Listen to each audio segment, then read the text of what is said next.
All four of you, get in. Those 5 words would shatter everything Cole Merrick thought he knew about loyalty, legacy, and love.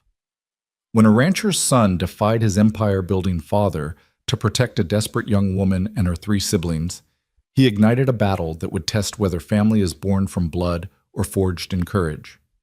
This is the story of Montana Territory, 1882, where survival meant fighting, belonging meant sacrifice, and home was worth losing everything.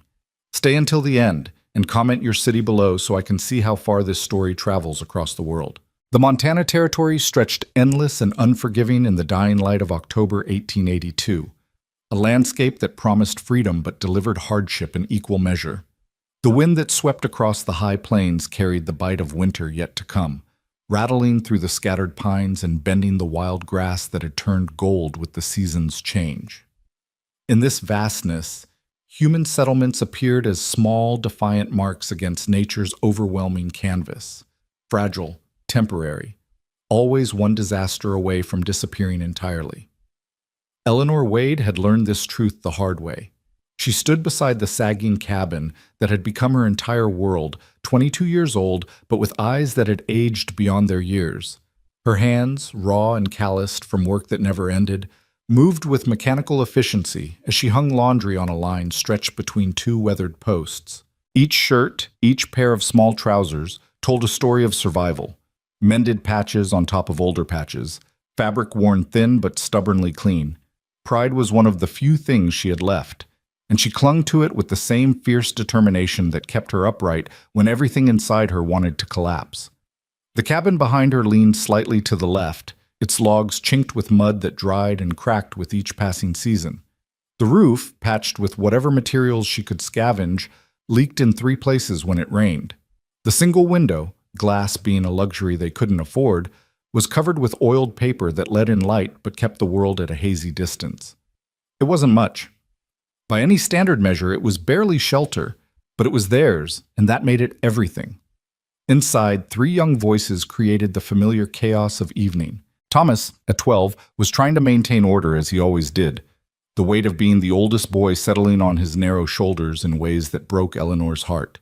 Margaret, 10 years old and fierce as a wildcat, was arguing about something. She was always arguing about something, that stubborn streak a mirror of Eleanor's own. And little Samuel, just 7, was probably underfoot as usual, his presence a constant reminder of how close they all were to the edge. Influenza had taken their parents 6 months ago, sweeping through the scattered homesteads like an invisible reaper. First their father, strong as an ox one day and burning with fever the next. Then their mother, who'd fought to stay alive for her children, but lost that battle in the gray morning light of a day Eleanor would never forget. The disease had passed over the children with barely a touch, as if death itself understood the cruelty of leaving them orphaned would be punishment enough. Their uncle, their father's older brother, had come after the funerals. He'd stayed 2 weeks, long enough to show Thomas how to set snares and check them, long enough to teach Eleanor which plants could supplement their meager stores through winter, long enough to leave behind his old rifle with stern instructions about using it. Then he'd ridden off to his own struggling homestead 3 territories away, promising to return in spring if he could. They all knew what "if he could" meant. Out here, promises were made in good faith, but kept only if fortune allowed. So Eleanor had become mother, father, teacher, and provider. She rose before dawn to tend the small garden that somehow, miraculously, had produced enough to see them through. She hunted rabbits when she could, though ammunition was precious and her aim still left much to be desired. She taught lessons by lamplight from the 3 books they owned, making sure her siblings could read and cipher, determined that poverty wouldn't steal their education along with everything else. She negotiated with the occasional traveling merchant, trading her sewing work for flour and salt and the other necessities that couldn't be grown or made. And she did it all while fighting the creeping fear that it wouldn't be enough. The land they lived on existed in a legal gray area that Eleanor didn't fully understand. Her father had claimed it, built the cabin, worked the soil, but the formal paperwork, the official filing that would make it legally theirs, had never been completed. He'd always meant to get around to it, but then survival took precedence over bureaucracy, and then he was gone. Eleanor had looked at the papers he'd left, tried to make sense of the legal language, but without money for a lawyer or a clear understanding of the territorial claim office procedures, she'd done nothing. The land was theirs because they lived on it, worked it, needed it. In her mind, that should have been enough. She was about to learn how little should mattered in Montana territory. Eleanor had just pinned the last shirt to the line when she heard the horse. The sound carried clearly in the evening quiet, the steady rhythm of hooves, the creak of leather, the jingle of tack. A lone rider, approaching from the north. Her hand instinctively went to her side, remembering the rifle leaning just inside the cabin door. Visitors were rare, and rare things in this territory were usually either desperately needed or desperately unwanted. There wasn't much middle ground. She moved toward the cabin door, her eyes tracking the approaching figure. He rode well, she noticed, comfortable in the saddle in that way that spoke of a lifetime spent on horseback. He was tall, she could tell even at a distance, with the weathered look of someone who'd spent years under the Montana sun.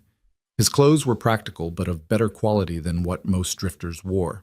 The horse beneath him was well fed, well cared for, the kind of animal that represented significant investment. Not a drifter then. Someone with means. That could be better or worse, depending. Eleanor's fingers found the rifle's worn stock just as the rider came close enough for her to see his face clearly. He was perhaps 30, maybe a year or two past, with the kind of features that suggested both strength and restraint. Sun-creased lines marked the corners of his eyes, and his jaw carried the shadow of stubble that said he'd been riding for a while. But it was his expression that made Eleanor hesitate. Calm, open, without the predatory assessment she'd learned to recognize in men who saw a young woman alone as opportunity rather than person. He stopped his horse a respectful distance from the cabin, far enough that he wasn't threatening the threshold, but close enough to speak without shouting. His hand stayed visible on the pommel of his saddle, making no move toward the rifle sheathed there or the pistol at his hip. Small gestures, but Eleanor had learned to read such things. Out here, manners could mean the difference between hospitality and gunfire. "Evening, ma'am," he said, his voice carrying the slow, measured cadence of someone who chose his words carefully. He touched the brim of his hat in a gesture that felt genuine rather than mocking. "Name's Cole Merrick. I ranch up north about 15 miles. Thought I'd ride down and meet the new neighbors, seeing as I haven't had the chance before now." Eleanor kept the rifle lowered but didn't set it aside. "We've been here over a year, Mr. Merrick. We're not exactly new." Something flickered across his face, acknowledgement of the point, maybe, or respect for the directness. "You're right, ma'am, and I apologize for that. Should have come sooner. Truth is, I've been—" He paused, seeming to choose his words carefully, "dealing with my own concerns. But that's no excuse for poor neighboring." The cabin door creaked open behind Eleanor, and she felt rather than saw Samuel slip through, pressing against her side with that mixture of fear and curiosity that defined childhood in uncertain times. His small hand found hers, gripping tight. "Is he here to make us leave?" Samuel whispered, his voice carrying in the quiet. Cole Merrick's expression shifted, something passing through his eyes that looked like genuine pain. He dismounted slowly, every movement deliberate and non-threatening, and took a few steps forward before dropping into a crouch so he was eye level with the boy. The gesture surprised Eleanor. Most men wouldn't diminish themselves that way, wouldn't meet a child on equal ground. "No, son," Cole said softly, his eyes steady on Samuel's frightened face. "I'm not here to make you leave. I'm here to make sure you stay." The words hung in the evening air like a promise, or maybe a challenge. Eleanor felt something crack in her chest, some defensive wall she'd built so carefully over the past 6 months. She'd grown so used to fighting, to expecting the worst, to seeing threats in every shadow. The simple kindness in this stranger's voice, the gentleness with which he addressed her terrified little brother, cut through her guard more effectively than any threat could have. "We don't need charity," she heard herself say, the words automatic, defensive. But even as she spoke them, she hated how they sounded, bitter, small, ungrateful. She didn't want to be that person. She didn't want this hardship to make her mean. Cole stood, his attention shifting back to her. "Didn't offer any, ma'am, just offered neighboring. There's a difference." He glanced at the cabin, at the laundry line, at the small garden plot visible in the fading light. "Looks like you're doing fine on your own, but doing fine alone doesn't mean you can't do better with friends. We don't know you." "No, ma'am, you don't. but that's easily fixed. He gestured to his horse. I've got some coffee in my saddlebags. Real coffee, not the chicory substitute. Would it be all right if I shared a cup with you? No obligation, no expectation, just neighbors getting acquainted. Eleanor's first instinct was to refuse. Accepting anything felt like opening a door she might not be able to close. But Samuel was still pressed against her side, and she could feel Thomas and Margaret peering through the cabin window, their curiosity barely contained. How long had it been since they'd had a visitor? Since someone had shown them simple human kindness without calculation behind it? All right, she said finally, lowering the rifle completely. But we sit outside. I don't invite strangers into my home. Cole's smile was slight but genuine. Fair enough. I wouldn't expect otherwise. He retrieved his saddlebags and a small pot from his horse, moving with the practiced efficiency of someone who'd made camp countless times. Eleanor set the rifle just inside the door, close enough to reach if needed, and settled onto the bench her father had built years ago. Samuel immediately climbed into her lap, still uncertain about this stranger, but unwilling to leave his sister's side. Thomas and Margaret eventually emerged from the cabin, curiosity overcoming caution, positioning themselves on either side of Eleanor like small guards. Cole noticed their formation, but didn't comment on it. He built a small fire in the stone ring near the cabin, a fire ring Eleanor herself had constructed, and set the coffee to brew with movements that spoke of long practice. As he worked, he talked, his voice easy and unhurried. My father owns the Merrick Ranch, he said, not looking at them directly, giving them the space to study him without scrutiny. Biggest spread in this part of the territory?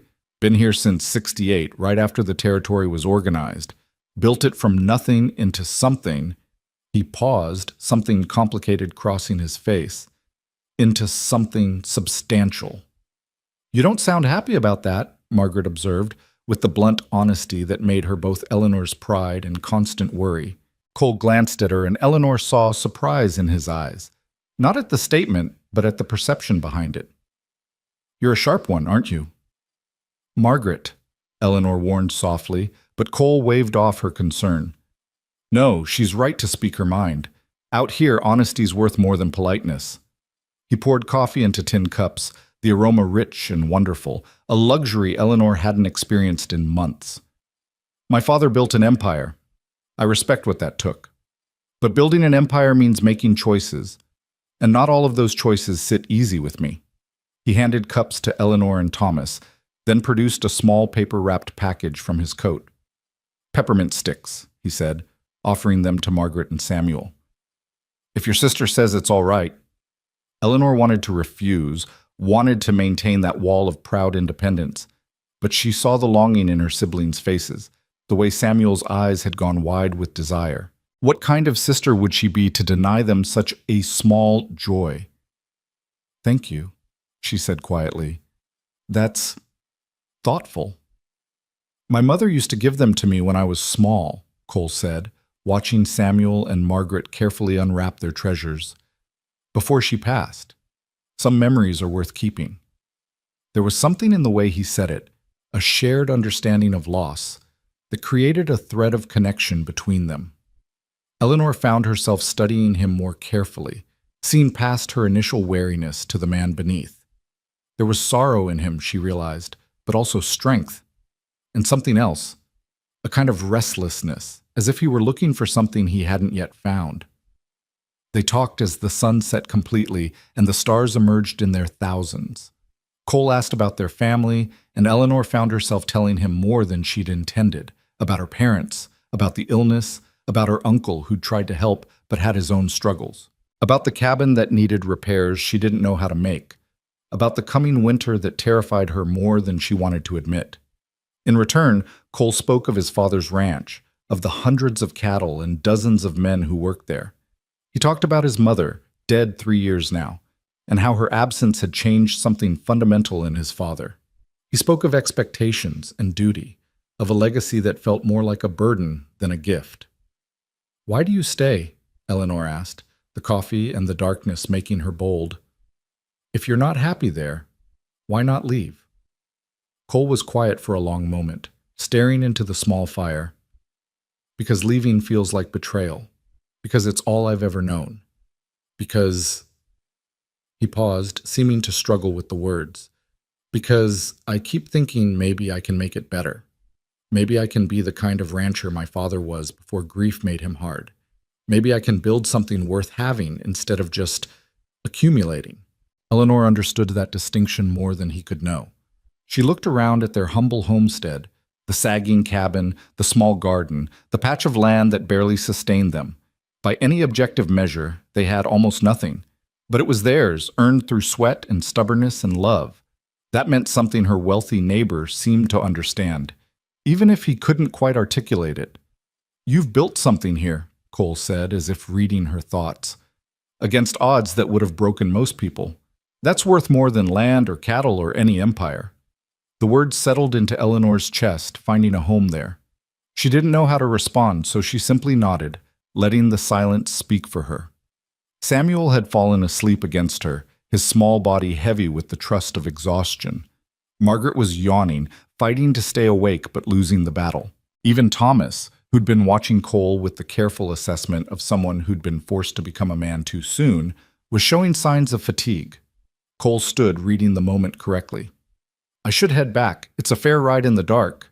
He moved to his horse, then paused, turning back. "Ma'am, Miss Wade, would you object if I came back? Maybe helped with some of those repairs?" Pride warred with practicality in Eleanor's chest. Pride wanted to refuse, to maintain that independence that was costing them so dearly. But practicality saw the coming winter, saw the roof that leaked, and the door that didn't close properly, and the 100 small failures that could mean the difference between survival and disaster. "I can't pay you," she said finally. "Didn't ask you to. Neighbors help neighbors. That's how it works out here. Or how it should work." "Why?" The question came out more forcefully than she'd intended. "Why do you care? You don't know us. We're nothing to you." Cole's expression grew serious, thoughtful. "My mother used to say that character shows itself in how we treat people who can't offer us anything in return. I didn't understand what she meant when I was young. I understand it now." He swung up into his saddle with easy grace.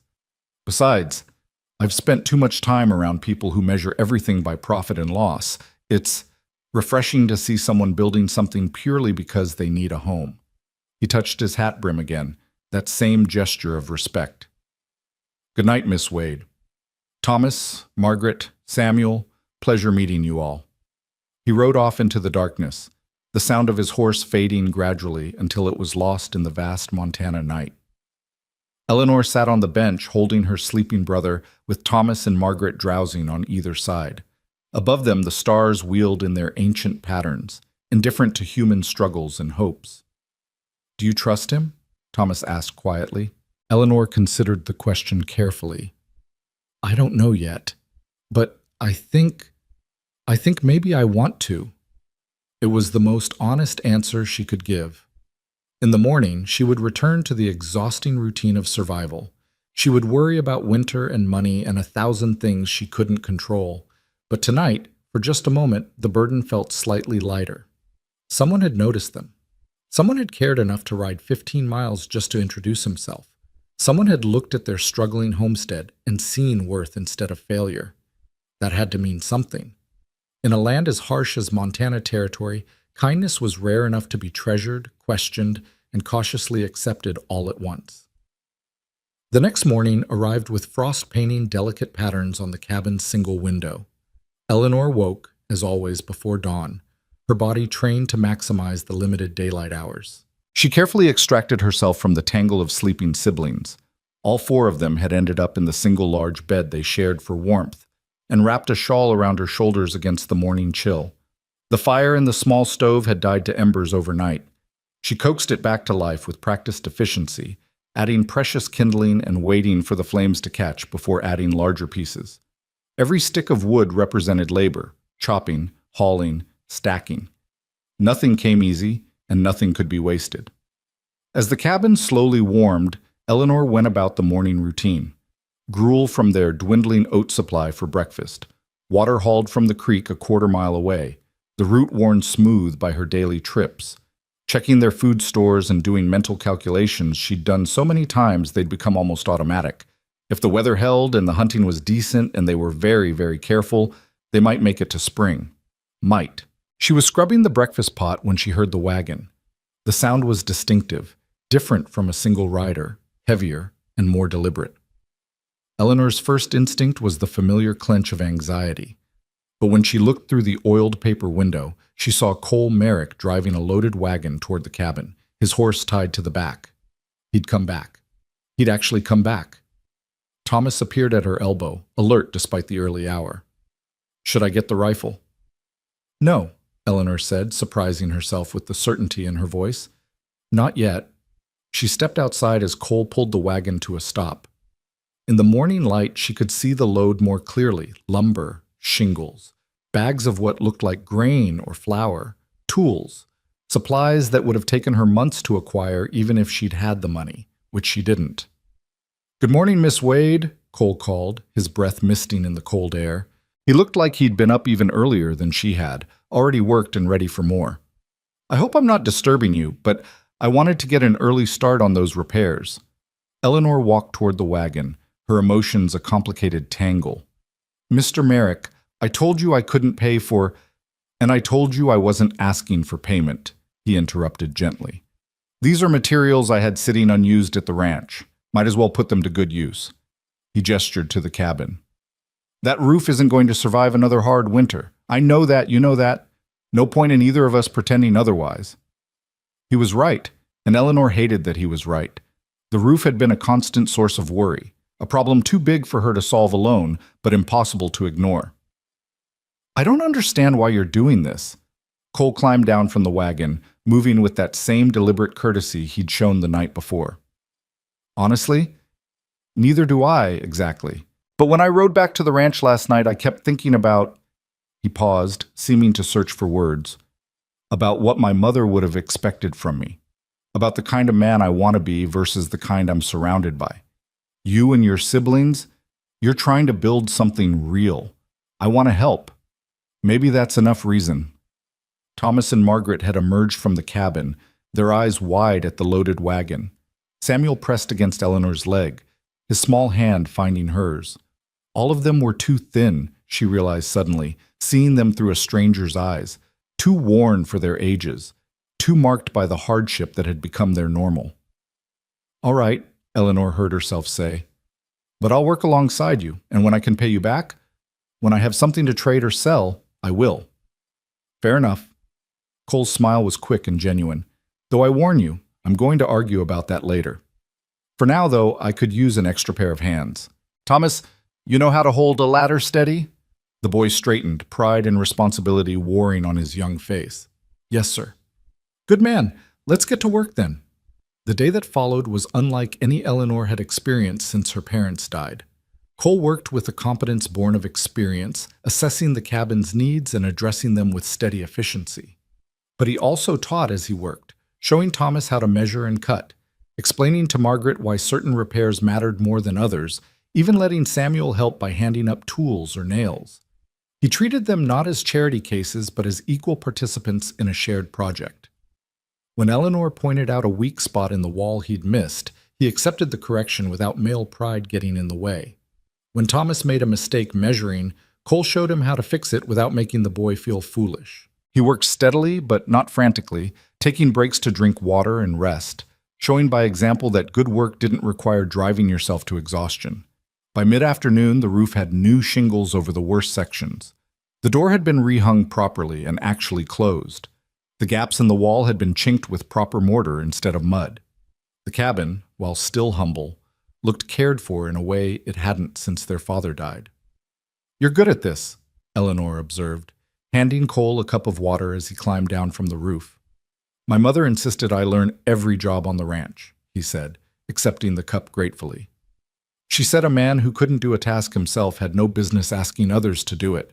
My father thought it was foolishness. That's what hired men were for, but she insisted." His expression softened with memory. "I'm glad she did. Some of the best conversations I ever had were working alongside the ranch hands, learning from them." Eleanor found herself curious about this woman she'd never meet, this mother who'd clearly shaped her son in fundamental ways.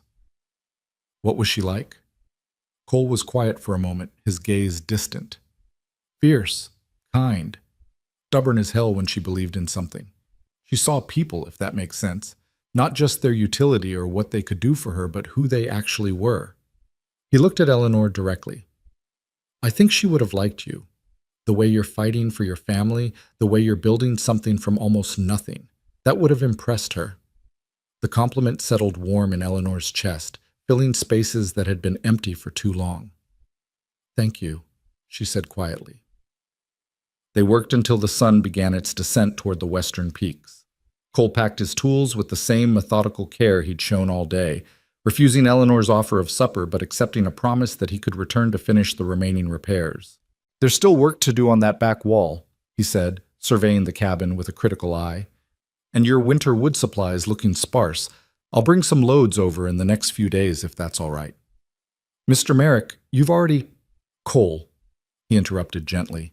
If we're going to be neighbors, seems like we should use first names. And before you argue about accepting more help, consider that refusing could mean real hardship for your siblings when winter comes full force. Pride's admirable, Miss Wade, but it's a cold comfort when the temperature drops. He was right, and Eleanor knew it. The wood supply that had seemed almost adequate was really barely sufficient, and she didn't have the tools or strength to harvest more before the serious cold arrived. Accepting help felt like surrender, but condemning her siblings to genuine suffering out of stubborn pride would be worse. Eleanor, she said finally. My name is Eleanor. Cole's smile was warm, transforming his sun-weathered face. Eleanor, he repeated, as if testing the name. That suits you. Strong. Old-fashioned in the best way.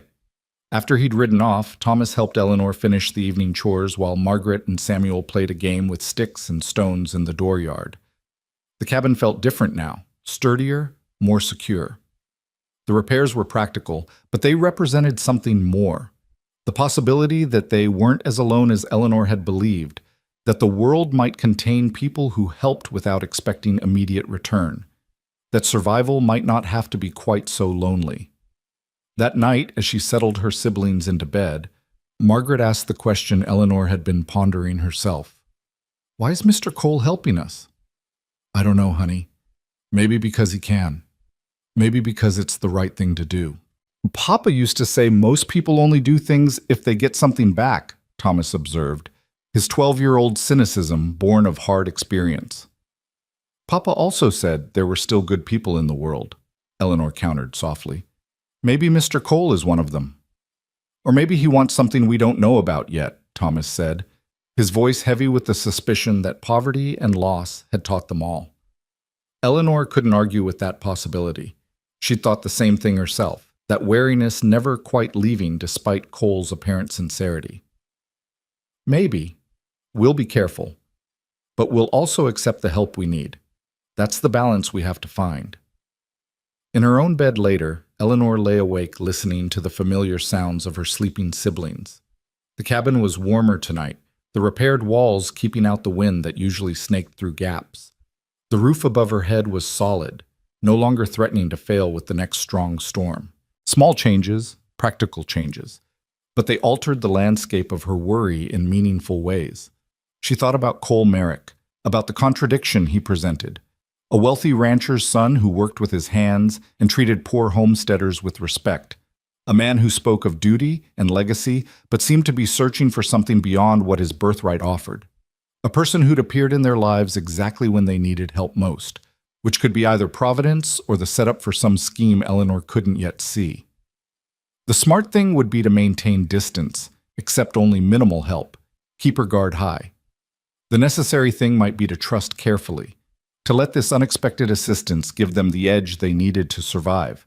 The line between smart and necessary had never been less clear. Outside, a coyote called to the moon, its voice carrying across the vast Montana night.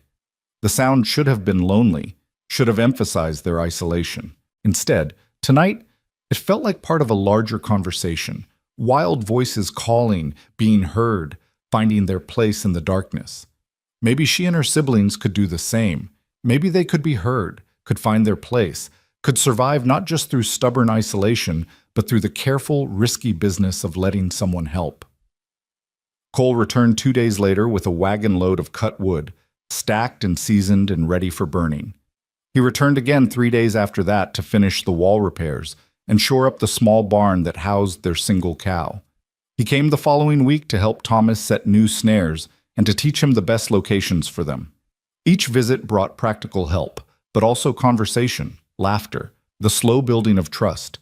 Eleanor found herself watching for his arrival, though she tried not to admit it even to herself. She noticed things about him, the way he always brought small treats for the younger children but never made a show of it, the way he listened when Margaret launched into one of her passionate speeches about fairness or justice, the way he treated Thomas as a young man rather than a boy, giving him responsibility and respect in equal measure. And she noticed the way Cole looked at their homestead, with something in his eyes that looked almost like envy. Here was a man who had everything by material measure, and yet he seemed to find value in their poverty in ways that puzzled and intrigued her. "What do you see when you look at this place?" she asked him one afternoon, as they sat on the bench watching Thomas demonstrate his improved snare-setting technique for Samuel. Cole was quiet for a long moment. "Purpose," he said finally. "Everything here exists because it needs to. Nothing wasted, nothing for show. You're building a home, not an empire. There's something pure about that." "But pure and poverty-stricken," Eleanor said dryly. "Maybe, but I've spent my whole life around wealth, and I can tell you, money doesn't make something a home. It just makes it expensive." He turned to look at her directly.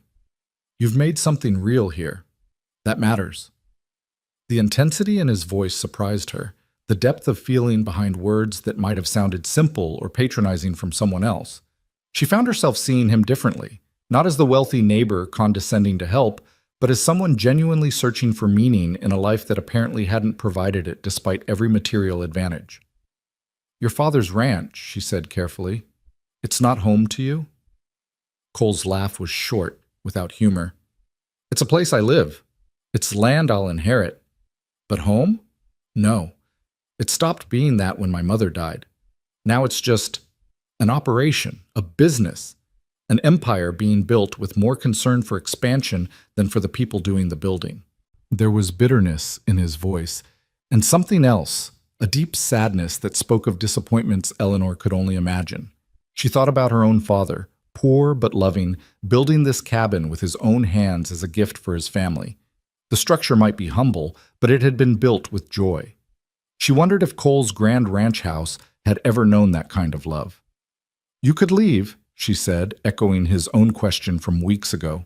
"Build something of your own." "Maybe," he acknowledged, "but that would mean abandoning the ranch hands who depend on my father's empire for their living. It would mean letting that empire become even more ruthless without anyone to argue for basic human decency. I keep thinking I can make it better from within." "Can you?" "I don't know. I keep trying. Keep failing, mostly. My father and I—" He paused, something pained crossing his face. "We see the world differently. He sees resources and opportunities. I see people. It makes for a lot of arguments." Margaret called out something from near the barn, her voice bright with laughter, and Samuel's answering giggle carried clearly in the cold air. Cole smiled at the sound, some of the tension leaving his shoulders. "They're good kids," he said. "You've done remarkable work with them, keeping them together, keeping them educated and hopeful. That's no small thing." "They're all I have," Eleanor said simply. "Failure isn't an option. And yet most people in your situation would have failed anyway, would have given up, sent the children to orphanages or workhouses, tried to save themselves. You didn't. That takes a special kind of courage." Eleanor didn't feel particularly courageous. She felt tired, worried, stretched too thin across too many responsibilities. But she also felt the warm satisfaction of having made it this far, of having kept her family together through the worst of times. If that was courage, she'd take it. As autumn deepened toward winter, Cole's visits became part of the rhythm of their lives. He brought supplies they needed: flour, salt, sugar, coffee, always claiming he'd over-ordered for the ranch and it would just go to waste otherwise. He brought news from the wider world, stories about territorial politics in distant places that reminded them they weren't completely cut off from civilization. He brought skills and knowledge, teaching them 100 small things that made their survival slightly more secure.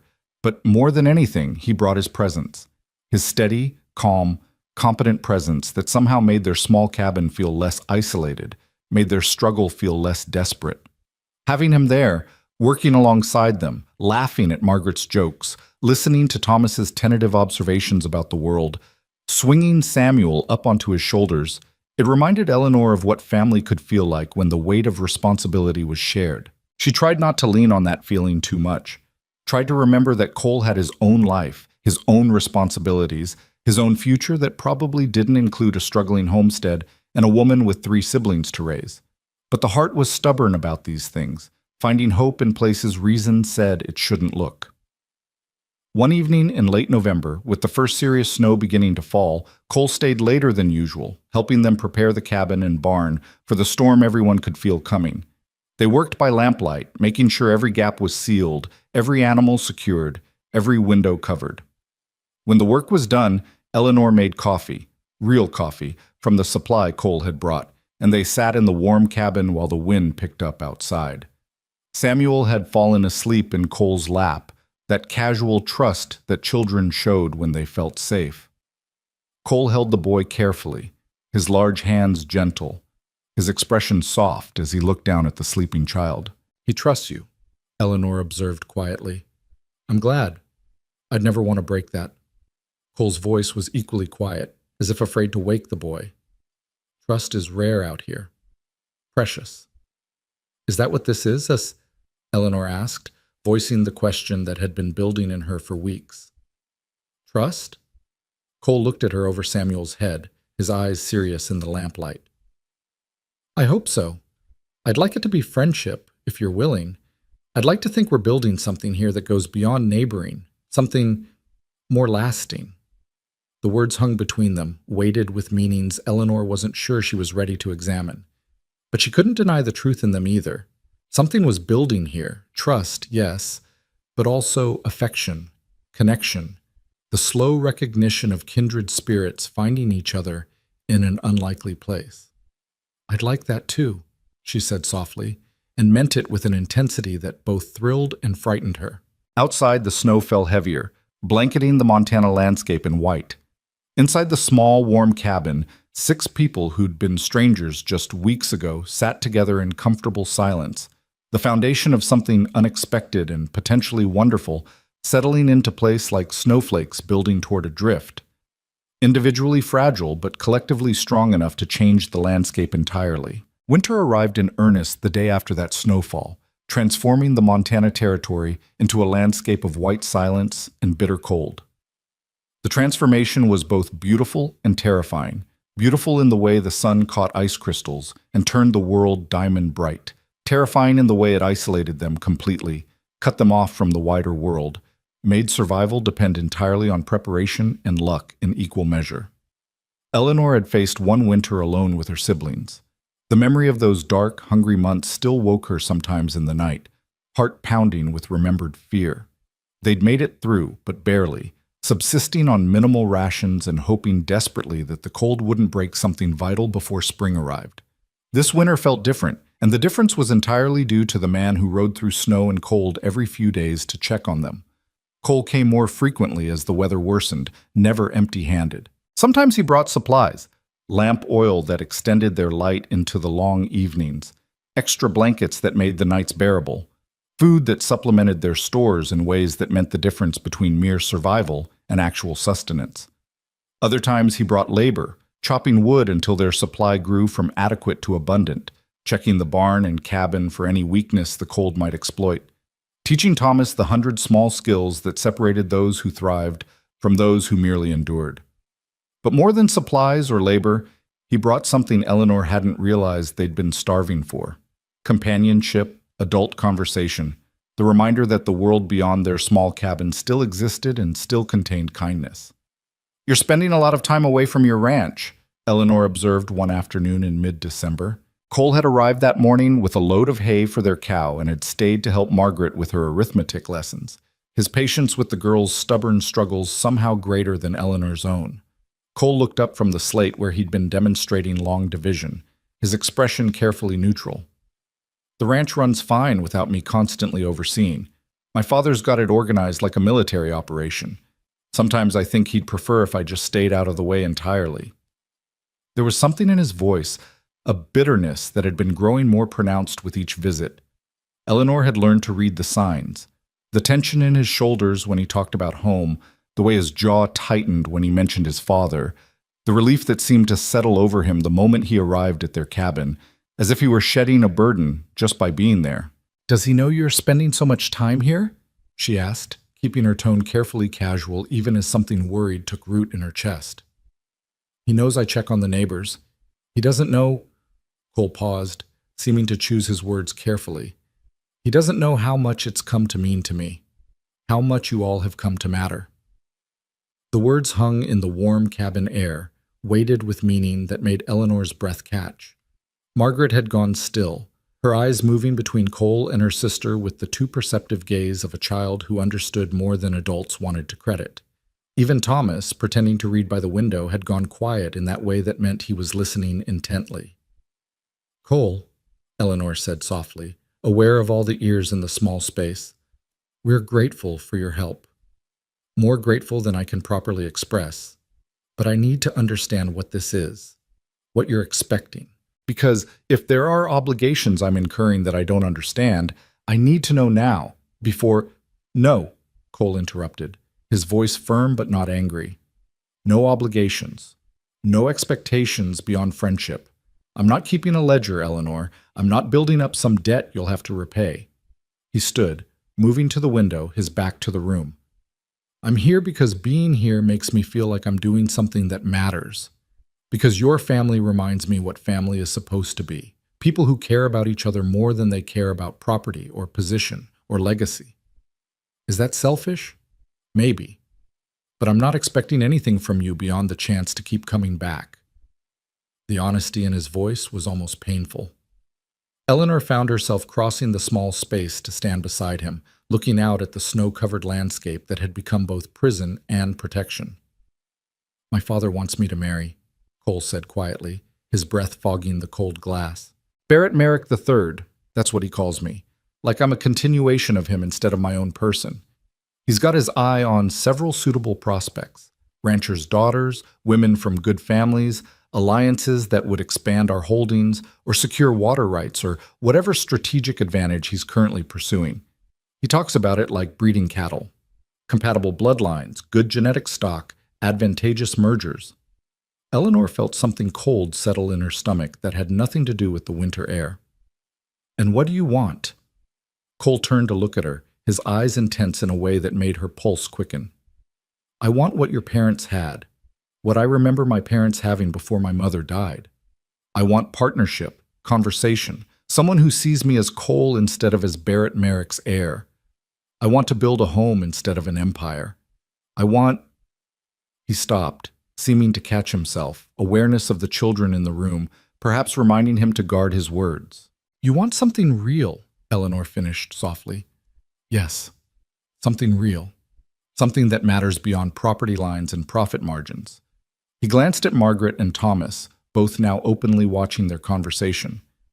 "Something like what you've built here. Not the poverty, I'm not romanticizing your struggles, but the purpose behind it. The love that makes it home instead of just shelter." Margaret, never one to stay quiet when her curiosity was engaged, spoke up. "Are you going to marry one of those suitable prospects?" "Margaret!" Eleanor's voice was sharp with embarrassment, but Cole just smiled slightly. "Fair question. Honest answer? Not if I can help it. My father can command a lot of things, but he can't command that. Not if I refuse." He looked back at Eleanor. "Though I suspect that refusal is going to cause problems sooner rather than later. My father isn't a man who accepts defiance gracefully." The words carried a warning Eleanor couldn't quite interpret, a shadow of something approaching that she couldn't yet see clearly.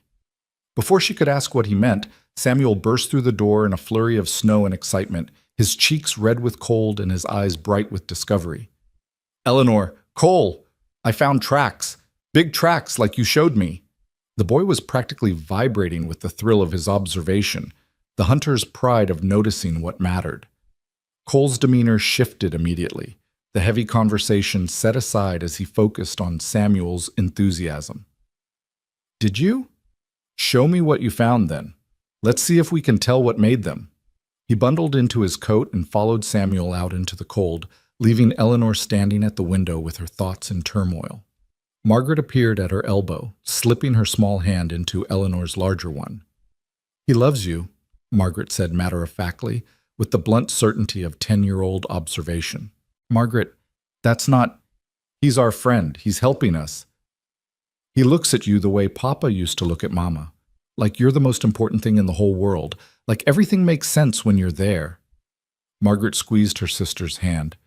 Don't you love him back? Eleanor's first instinct was to deny it, to protect herself and her siblings from hoping for something so unlikely, so impossible. But standing there in the cabin Cole had helped make warm and secure, watching through the window as he crouched in the snow beside Samuel, patiently examining tracks and teaching as he always taught, with respect and genuine interest, she couldn't quite form the lie. It doesn't matter what I feel, she said instead.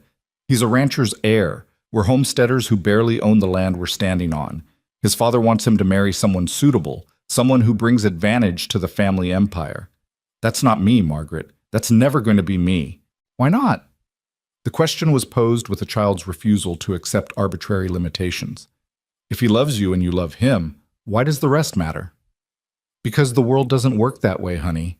Because love isn't always enough when there are so many other forces at play.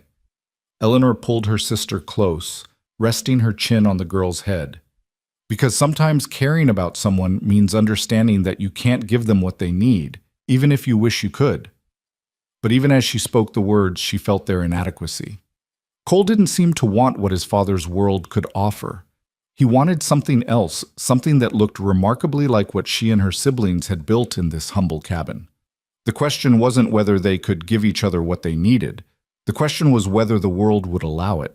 Outside, Cole lifted Samuel onto his shoulders, pointing at something in the distance, his patient explanation carrying faintly through the window glass. The sight made Eleanor's chest ache with a longing she'd been trying desperately to suppress. This could be her life. This man, these children, this sense of family knitting together from separate threads. It could be real if the world were kinder, if circumstances were different, if want and need and love were enough to overcome the practical realities of class and expectation and duty. But the world was what it was, and wanting didn't change it. Cole and Samuel returned in a burst of cold air and laughter, the boy chattering excitedly about the deer tracks they'd found and the possibility of hunting them when he got older. Cole's eyes met Eleanor's over Samuel's head, something passing between them. Acknowledgement of the conversation they'd been having, perhaps, or recognition of the careful dance they were performing around feelings neither quite dared to name directly. He stayed for supper that night, as he'd begun doing more frequently. They ate simple food made abundant by his contributions, and afterward he helped Eleanor clean up while the children played a game Thomas had invented involving sticks and a ball made of wrapped fabric. The domestic normalcy of it all was both comforting and painful, this glimpse of what life could be, constantly shadowed by the knowledge of its impermanence. "My father's planning a gathering," Cole said quietly as they worked, his voice pitched low enough that the children wouldn't easily hear. "Right after Christmas. All the major ranchers and landowners in the territory. He does it every year, part business, part social display, part territorial pissing contest, if you'll excuse the language." "Why are you telling me this?" Cole's hand stilled in the wash water. "Because I'm expected to attend. Because it'll mean I can't visit for at least a week, maybe 2, depending on how long guests stay. Because..." He paused, and when he continued, his voice carried a weight of worry. "Because I think my father's planning something. He's been asking questions about the homesteaders in this area, about land claims and water rights. He's got that look he gets when he's identified an opportunity and is planning how to exploit it." Something cold slithered down Eleanor's spine. "Our land? I don't know. Maybe. He's mentioned this corridor several times. Says it's the natural expansion path for the ranch, that the creek that runs through your property would be valuable for watering cattle on the summer range." Cole turned to face her fully, his expression troubled.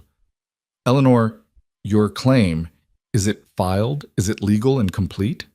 The question she'd been avoiding for months, the worry she'd pushed aside because addressing it required resources she didn't have.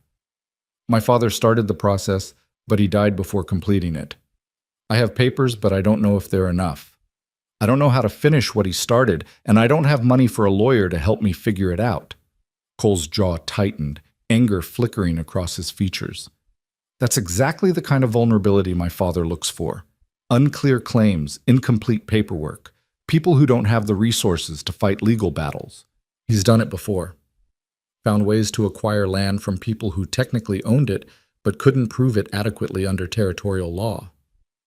Are you saying he'd try to take our home? Eleanor's voice came out stronger than she felt, anger burning through the fear. We've built this place. We've lived here, worked this land. That has to mean something. In a fair world, it would mean everything. In the Montana Territory legal system? Cole shook his head grimly. It means whatever the territorial judge says it means, and judges can be influenced by men with enough money and power. I'm not saying it's right. I'm saying it's what happens. Eleanor's mind raced, calculating options and finding them all lacking. She could try to file the claim properly, but that required traveling to the territorial office, paying fees she couldn't afford, navigating legal requirements she didn't understand. She could hire a lawyer, but again, money she didn't have. She could hope her father's incomplete paperwork would be enough, but hoping had never been much of a strategy. What do I do? The question came out quieter than she'd intended. Vulnerability she hated showing, making her voice small. Cole reached for her hand, his grip warm and solid. We fight. We make sure your claim is ironclad before my father can challenge it. I'll pay for the lawyer. He held up a hand when she started to protest. And before you argue about charity or independence, consider this. If my father takes your land, where does that leave you? Where does that leave Thomas and Margaret and Samuel? Pride is admirable, Eleanor, but sometimes survival requires accepting help from people who care about you. People who care about me, Eleanor repeated, testing the words. Is that what this is? Yes, Cole said simply. No hesitation, no qualification. That's exactly what this is. I care about you, about all of you, more than is probably wise given the complications it creates. But I'm not going to apologize for it, and I'm not going to stand by and watch my father destroy what you've built just because he sees land as commodity instead of home. Thomas appeared in the doorway, his expression serious in that way that meant he'd been listening despite pretending not to. Is Mr. Cole's father going to try to take our home? Eleanor and Cole exchanged glances, the unspoken question of how much to share with children who'd already dealt with too much hardship. But Thomas was 12, old enough to understand threats, old enough to deserve honesty. He might try, Cole said, addressing the boy directly, man to almost man. But trying and succeeding are different things. We're going to make sure your claim to this land is legal and complete. We're going to make sure no one can take this from you. We, Thomas repeated, and Eleanor heard the question in it. Why are you fighting your own father for us? Cole was quiet for a long moment, and when he spoke, his words were measured, thoughtful. Because he's wrong. Because power and money don't give someone the right to take from those who have less. Because... He glanced at Eleanor, something vulnerable in his eyes. Because your family matters to me. Because this place matters. Because sometimes you have to choose what's right over what's easy. Thomas studied him with eyes too old for his years, then nodded slowly. Papa used to say that character is what you do when it costs you something, that anyone can be good when it's convenient. Your father was a wise man, Cole said quietly. I wish I could have known him. Later, after Cole had ridden off into the winter darkness, after the children were settled in bed, Eleanor sat alone by the dying fire and tried to make sense of the tangle her life had become. She'd been so focused on daily survival that she hadn't properly considered the larger threats, the ways their vulnerability extended beyond hunger and cold into legal territories she didn't understand. And now those threats were manifesting, brought by the very family whose son had become so important to them. The irony wasn't lost on her. The man who was helping them survive was also the son of the man who might destroy them. The person she was coming to care for, to love, if she was honest with herself, was bound by blood and duty to an empire that saw her family as nothing more than an obstacle to expansion. Margaret appeared from the bedroom, padding quietly across the floor to curl up beside Eleanor on the bench. Can't sleep? Too much thinking, Eleanor admitted, wrapping an arm around her sister. About Mr. Cole? About everything, but yes, about Cole too. Eleanor sighed, pulling Margaret closer. It's complicated, honey. Love always is, isn't it? That's what Mama used to say. Margaret's voice was soft with memory. She said the complications are how you know it's real, that easy love isn't worth much. When did you get so wise? I pay attention. And I remember things. Margaret was quiet for a moment, then, Eleanor, are we really going to lose our home? The fear in her sister's voice broke Eleanor's heart. These children had lost so much already. Parents, stability, the innocent security of childhood. The thought of them losing this place too, of having to start over somewhere else or worse, being separated if Eleanor couldn't provide for them. It was unbearable. No, Eleanor said firmly, making the promise even though she couldn't be certain she could keep it. We're not going to lose this. Cole's going to help us make sure the claim is proper. We're going to fight for what's ours. Even if it means fighting Mr. Cole's father? Even if it makes trouble for him? Eleanor considered the question, thinking about Cole's face when he'd talked about his father, about the gathering that would keep him away, about the battle lines that seemed to be forming whether any of them wanted them or not. Even then, because he's right. What's right is more important than what's easy. And we have to believe that matters, Margaret. We have to believe that standing up for what's ours, for what's just, will make a difference. Do you think it will? I have to, Eleanor said simply. Because the alternative is giving up, and I don't know how to do that. Not when I'm responsible for you and Thomas and Samuel. Not when we've fought so hard to keep this family together. Margaret nodded against her shoulder, small body relaxing slightly. They sat together in the firelight, two sisters in a cabin that might or might not remain theirs, holding on to each other and onto hope in equal measure. The next 2 weeks passed in a strange, suspended tension. Cole came when he could, but his visits were shorter, interrupted by obligations at his father's ranch. The gathering Barrett Merrick was planning seemed to consume more time and attention than Cole had anticipated, pulling him into responsibilities he couldn't easily shed. When he did manage to visit, he brought updates that were rarely encouraging. My father's been talking to the Territorial Land Commissioner, he reported one afternoon, his face grim. Asking questions about claim procedures, about what constitutes valid ownership. He's being subtle about it, but I know how he operates. He's building a case. Against us specifically, or just gathering general information? Eleanor asked, though she suspected she knew the answer. I think against homesteaders in general, but your property specifically is on his mind. I heard him talking with his foreman about this creek corridor, about how it's the natural route for expanding summer grazing. Your land sits right in the middle of what he wants. Cole's frustration was evident in every line of his body. I've tried to argue against it, tried to convince him to leave well enough alone, but he sees it as business, pure calculation, no consideration for the people involved.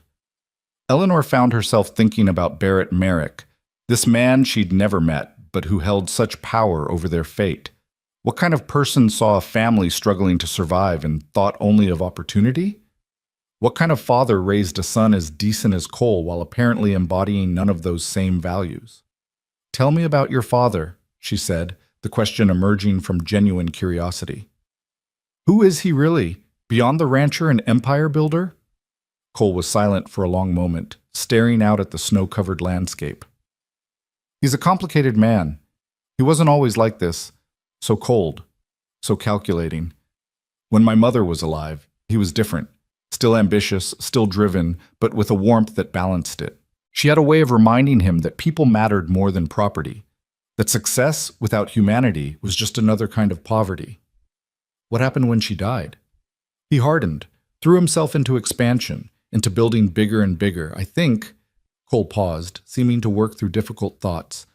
I think losing her broke something in him, made him believe that caring about people was weakness, that attachment led to pain. So he stopped caring, stopped seeing individuals, and started seeing resources. The ranch became everything, not a home, not even really a business, but a monument, a way of leaving a mark that couldn't be erased the way she was erased. Eleanor heard the pain in his voice, the grief for a father who'd become someone almost unrecognizable. And you're caught between who he was and who he's become. Yes, exactly that. I keep hoping I'll see glimpses of the man he used to be, the father I remember from childhood. Sometimes I do. Brief moments when something reminds him of her, when his guard drops. But mostly, he's just ruthless, efficient, cold. Cole turned to look at her directly. I don't want to become that. I don't want building an empire to cost me my humanity. Then don't, Eleanor said simply. Choose differently. Be a different kind of man. Even if it costs me my inheritance, my place in the family business, my father's approval? Especially then, because those things, they're just things, Cole. Power, property, approval from someone whose values you don't share. What matters is who you are when you look at yourself in the mirror, whether you can respect the choices you've made. She reached for his hand, a gesture that had become increasingly natural between them. Your mother understood that. She tried to teach you that. Honor her memory by living according to what she valued, not what grief has twisted your father into valuing. Cole's fingers tightened around hers, and for a moment she thought he might say something more, might put into words the feelings that had been building between them through the long winter months. But Thomas called from the barn, something about the cow that needed attention, and the moment passed, filed away with all the other almost conversations they'd been having. Christmas arrived cold and bright, the sun reflecting off snow so blindingly white that it hurt to look at directly. Eleanor had almost nothing to give her siblings. Small things she'd made from scraps, a story she'd written out carefully on precious paper, promises of better times to come. But Cole appeared on Christmas Eve with a bundle that transformed their humble celebration into something magical. There were real store-bought presents, a pocket knife for Thomas, a book of fairy tales for Margaret, a carved wooden horse for Samuel. There were treats they hadn't tasted in months, crystallized ginger, peppermint candy, dried apricots. There was a new shawl for Eleanor, soft wool dyed a deep blue that made her gasp with its simple beauty. Cole, this is too much, she protested, even as Margaret hugged her new book and Samuel galloped his horse across the floor with delighted sound effects. It's Christmas, he said simply, and you're my friends. Let me do this, Eleanor. Let me give your family a good Christmas, one they'll remember when times are hard. So she did, setting aside pride to accept generosity, watching her siblings' joy and feeling her own heart expand with gratitude and something deeper, something that felt dangerously like love. They spent Christmas evening together, all 5 of them crowded into the small cabin, reading from Margaret's new book, playing with Samuel's horse, listening to Thomas demonstrate all the uses of his new knife. Cole taught them a song his mother used to sing at Christmas, his voice rough but earnest, creating a memory that would stay with all of them long after the evening ended. When it was time for him to leave, Eleanor walked him out to his horse.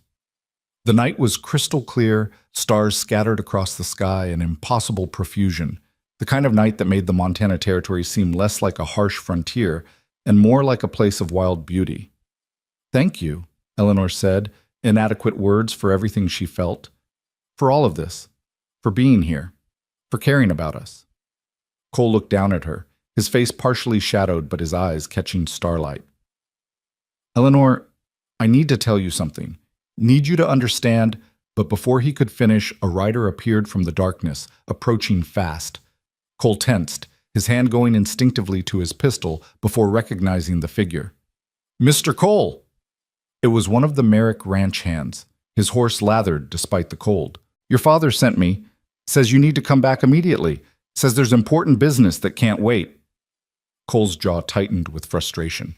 It's Christmas Eve. What business can't wait until morning? Don't know, sir. Just know he was real insistent. Said to tell you it concerns the gathering, and guests arriving early, and decisions that need your input. The ranch hand looked uncomfortable delivering the message. Said to tell you it wasn't a request. For a moment, Eleanor thought Cole might refuse, might send the man back with a message that he'd come when he was ready. But she saw the resignation settle over him, the weight of duty and obligation pulling him back toward a world that didn't value the things he was coming to hold most dear. I have to go, he said quietly, his eyes still on Eleanor. But I'll be back as soon as I can.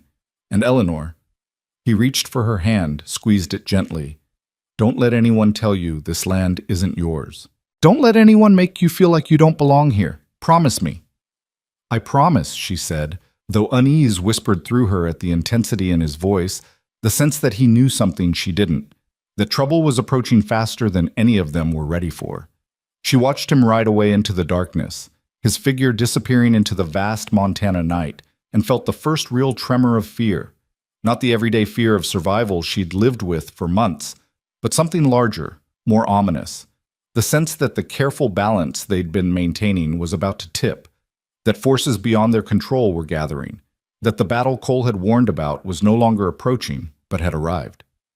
Inside the cabin, her siblings were settling down to sleep, their Christmas joy still glowing warm around them. Eleanor stood in the doorway, looking out at the land they'd fought so hard to keep, and made herself a promise that echoed the one Cole had extracted from her. Whatever came next, whatever Barrett Merrick had planned, she wouldn't give up. She wouldn't surrender this home, this family, this life they'd built from nothing. The stakes had been raised. The real fight was beginning. And Eleanor Wade, at 22, with 3 siblings depending on her and a heart that had started hoping for impossible things, was about to discover exactly how much courage she possessed and exactly how high a price the Montana Territory demanded from those who dared to claim it as home. The week that followed Christmas passed with agonizing slowness, each day marked by Cole's absence and the growing certainty that something was wrong. Eleanor kept herself busy with the endless tasks of winter survival, but her eyes constantly drifted toward the northern horizon, watching for a rider who didn't come. On the 3rd day, Thomas rode their old mare into the small settlement 15 miles south, ostensibly to trade eggs for lamp oil, but really to gather news. He returned with information that made Eleanor's blood run cold. Everyone's talking about the Merrick gathering, Thomas reported, his young face troubled as he helped Eleanor prepare supper. They say every major rancher in the territory is there, plus territorial officials, even a judge. They're saying Barrett Merrick is making some kind of big announcement about land development and expansion. Eleanor's hands stilled over the potatoes she was peeling. What kind of announcement? Nobody knows for sure, but there's talk about consolidating claims, about some legal challenges to homesteader properties. Mrs. Henderson at the trading post said her husband heard that Merrick's been buying up questionable land claims, offering settlers money to leave before he has to force them out through the courts. Thomas paused, his voice dropping. Eleanor, she asked if we'd been approached yet. She seemed worried for us. Margaret, who'd been listening while pretending to read, looked up sharply. Does that mean Mr. Cole's father is going to try to buy our land? Or take it, Thomas said bluntly, his 12-year-old pragmatism cutting through any pretense. That's what it means when someone challenges your claim, right? They're saying you don't really own it, so they can take it. Eleanor forced herself to continue peeling potatoes, to keep her hands steady even as her mind raced. She'd known this was coming, Cole had warned her, but knowing and experiencing were entirely different things. The abstract threat had become concrete, and with Cole trapped at his father's gathering, unable to help or even provide information, she felt more alone than she had since her parents died. We're not selling, she said firmly, as much for her own benefit as her siblings. And we're not letting anyone take what's ours. Papa started the claim, we've lived here and worked this land. That has to count for something. But even as she spoke the words, doubt whispered through her. She'd seen how the world worked, how power and money could reshape reality to suit those who possessed them. Her father's incomplete paperwork, their poverty, their lack of connections or resources to fight a legal battle, all of it made them vulnerable in ways that righteous anger couldn't fix. That night, after the children were asleep, Eleanor pulled out the box of papers her father had left behind. She'd looked through them before, but never with such desperate attention, never trying to decipher the legal language and official stamps with such urgent need to understand. The homestead claim was there, partially completed, her father's careful handwriting filling in spaces on forms that seemed designed to confuse rather than clarify. There were receipts for filing fees, a surveyor's rough map, letters of intent, pieces of a process that had been interrupted by influenza and never resumed. Was it enough? Eleanor had no idea. The territorial land laws were complex, designed by people back east who'd never seen this country, never understood what it took to carve a home from this harsh landscape. She could read the words but couldn't interpret whether they added up to legal ownership or just expensive failure. She needed help. She needed someone who understood the law, who could tell her whether her family's claim would stand up to the kind of challenge Barrett Merrick could mount. She needed exactly what Cole had offered: a lawyer, professional guidance, the resources to fight properly. But Cole was trapped at his father's gathering, and pride had kept her from accepting his help when he'd offered it. Pride seemed like a luxury she could no longer afford. The decision made, Eleanor felt some of the paralyzing fear transform into something more manageable. Still present, still heavy, but no longer completely immobilizing. She would go to the territorial land office herself. She would take their papers, explain their situation, find out what needed to be done to secure their claim. It would mean leaving the children for at least 2 days, would mean spending precious money on the journey, would mean venturing into official spaces where her poverty and gender might work against her. But sitting here waiting for disaster felt infinitely worse than taking action, even uncertain action. She was still planning the trip when the riders came. It was mid-morning, 3 days after Thomas's information-gathering trip. Eleanor was outside, hanging laundry despite the bitter cold, the task necessary regardless of weather. Margaret was helping, her small hands red with cold as she handed up clothespins, when they heard the horses. 4 men, riding in formation that spoke of purpose rather than casual travel. They wore good coats and better boots, the kind of men who worked for wealthy operations and knew their position gave them power. Eleanor recognized the brand on their horses, the Merrick Ranch mark, distinctive and unmistakable. Her first thought was for the rifle, still inside the cabin. Her second was for the children, Thomas working in the barn, Samuel playing nearby, Margaret frozen beside her with sudden fear in her eyes. She forced herself to remain calm, to set down the wet shirt she'd been about to hang and face these men with as much dignity as she could muster. The lead rider was older, maybe 50, with the weathered look of someone who'd spent decades enforcing other people's will. He tipped his hat with mocking courtesy as he reined his horse to a stop. "Miss Wade, I presume." "This is my property," Eleanor said, her voice steadier than she felt. "State your business or move along." The man's smile didn't reach his eyes. "Name's Hutchins, ma'am. I'm the foreman for the Merrick Ranch. Mr. Barrett Merrick asked me to deliver a message." "I'm not interested in anything Barrett Merrick has to say." Eleanor moved slightly, positioning herself between the riders and Margaret. "You can tell your employer that if he has business with me, he can present it through proper legal channels." Hutchins' smile widened, enjoying her defiance in a way that made Eleanor's skin crawl. "Now that's the thing, ma'am. Mr. Merrick is using proper legal channels. He's filed a territorial claim challenge, stating that your occupation of this land is invalid due to incomplete documentation and failure to maintain proper homestead requirements. You'll be served with official papers within the week, and there will be a hearing before Judge Morrison in 45 days. The words hit like physical blows. 45 days. Not enough time to properly prepare. Barely enough time to find legal help, clearly calculated to give her minimal opportunity to mount a defense. Eleanor felt her chest tighten, but refused to show weakness in front of these men. "My father filed his claim properly. We've maintained continuous occupation. We've improved the land.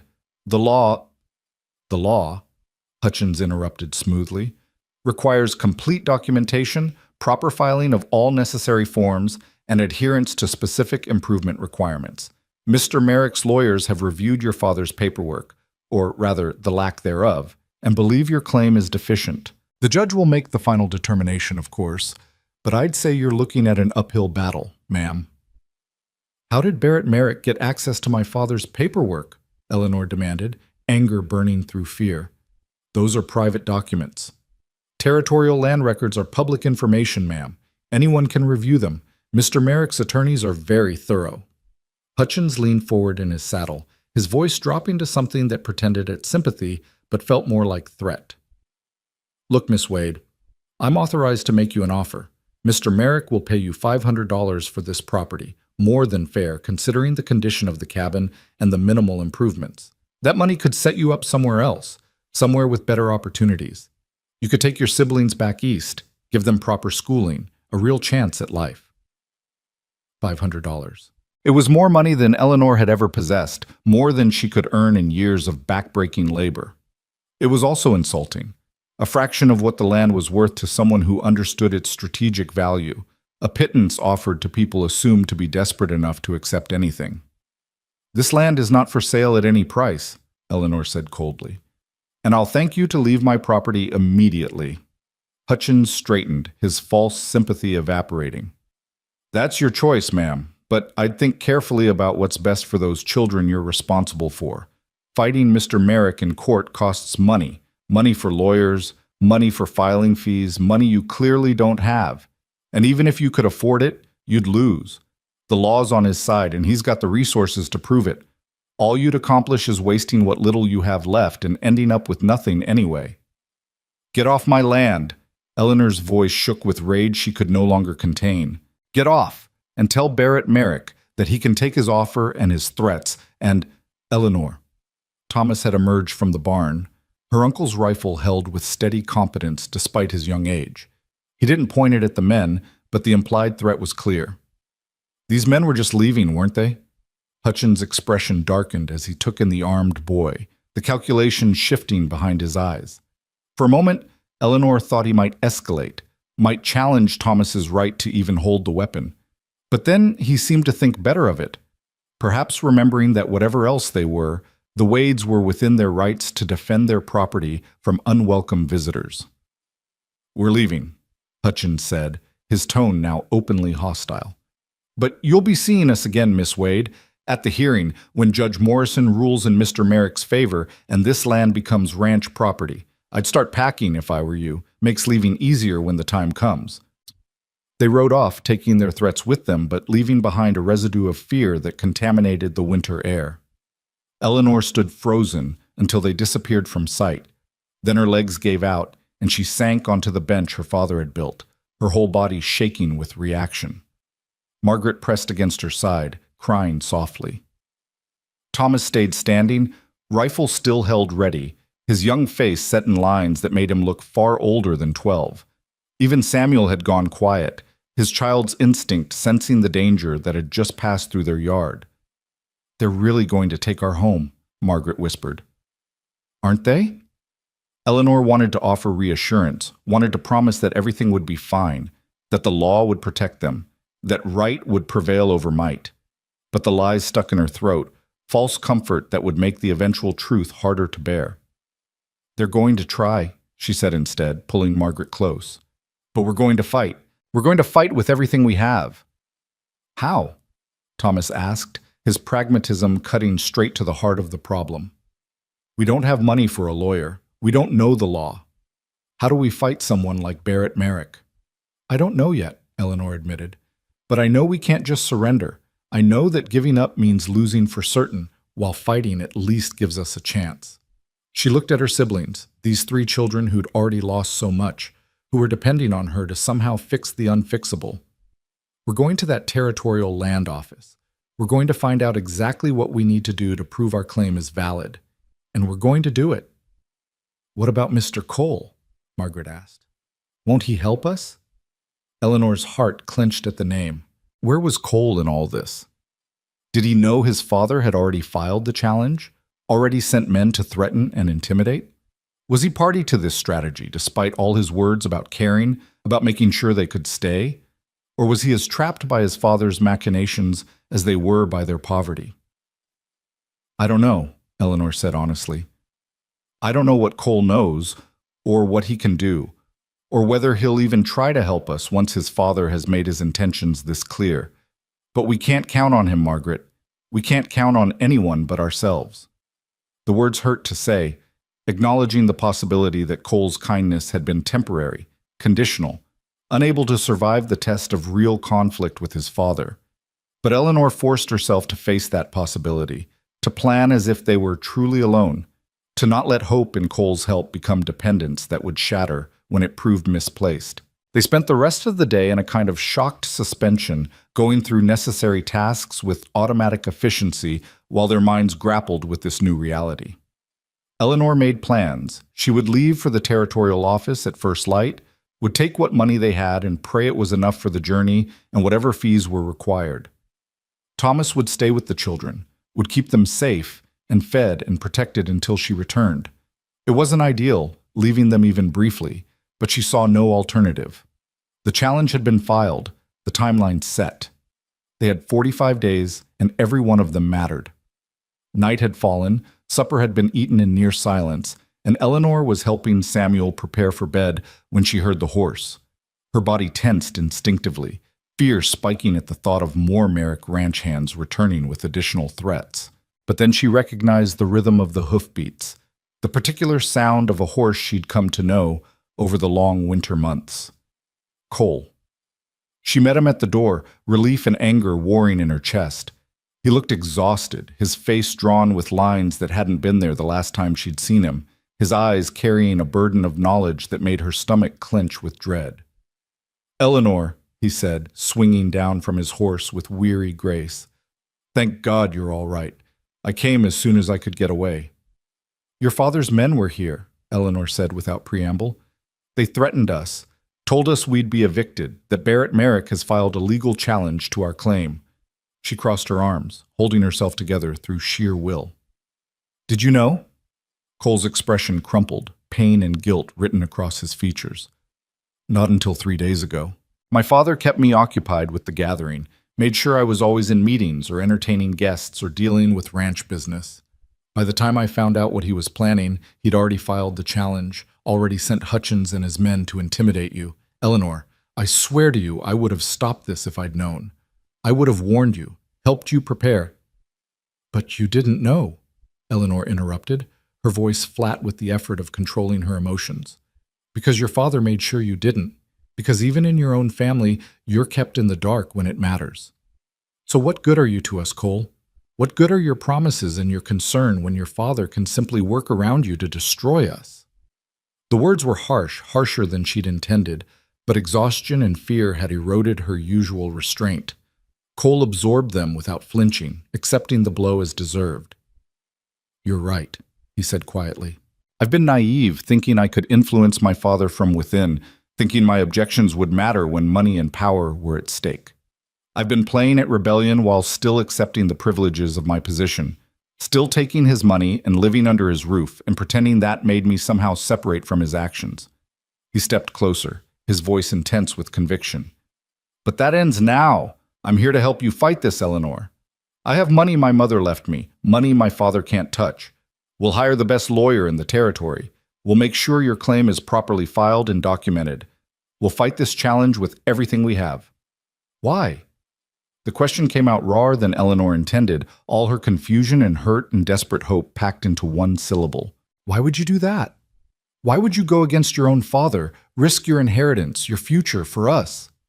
Cole's eyes held hers, and in them she saw something that made her breath catch, something beyond friendship or neighborly concern, something deep and true and terrifying in its intensity. "Because I love you," he said simply. "Because I love this family, this place, what you've built here. Because watching you fight for your home has shown me what actually matters in life. And it's not empires or inheritances or my father's approval. It's this, people caring for each other, building something real, standing up for what's right, even when it costs everything." He reached for her hand and she let him take it, let herself feel the warmth and strength there. "I'm done trying to change him from within. I'm done pretending I can serve two masters. I choose you, Eleanor. I choose this family. Whatever that costs me, whatever that means for my relationship with my father, I choose this." Eleanor felt tears burning in her eyes, emotion threatening to overwhelm the careful control she'd maintained all day.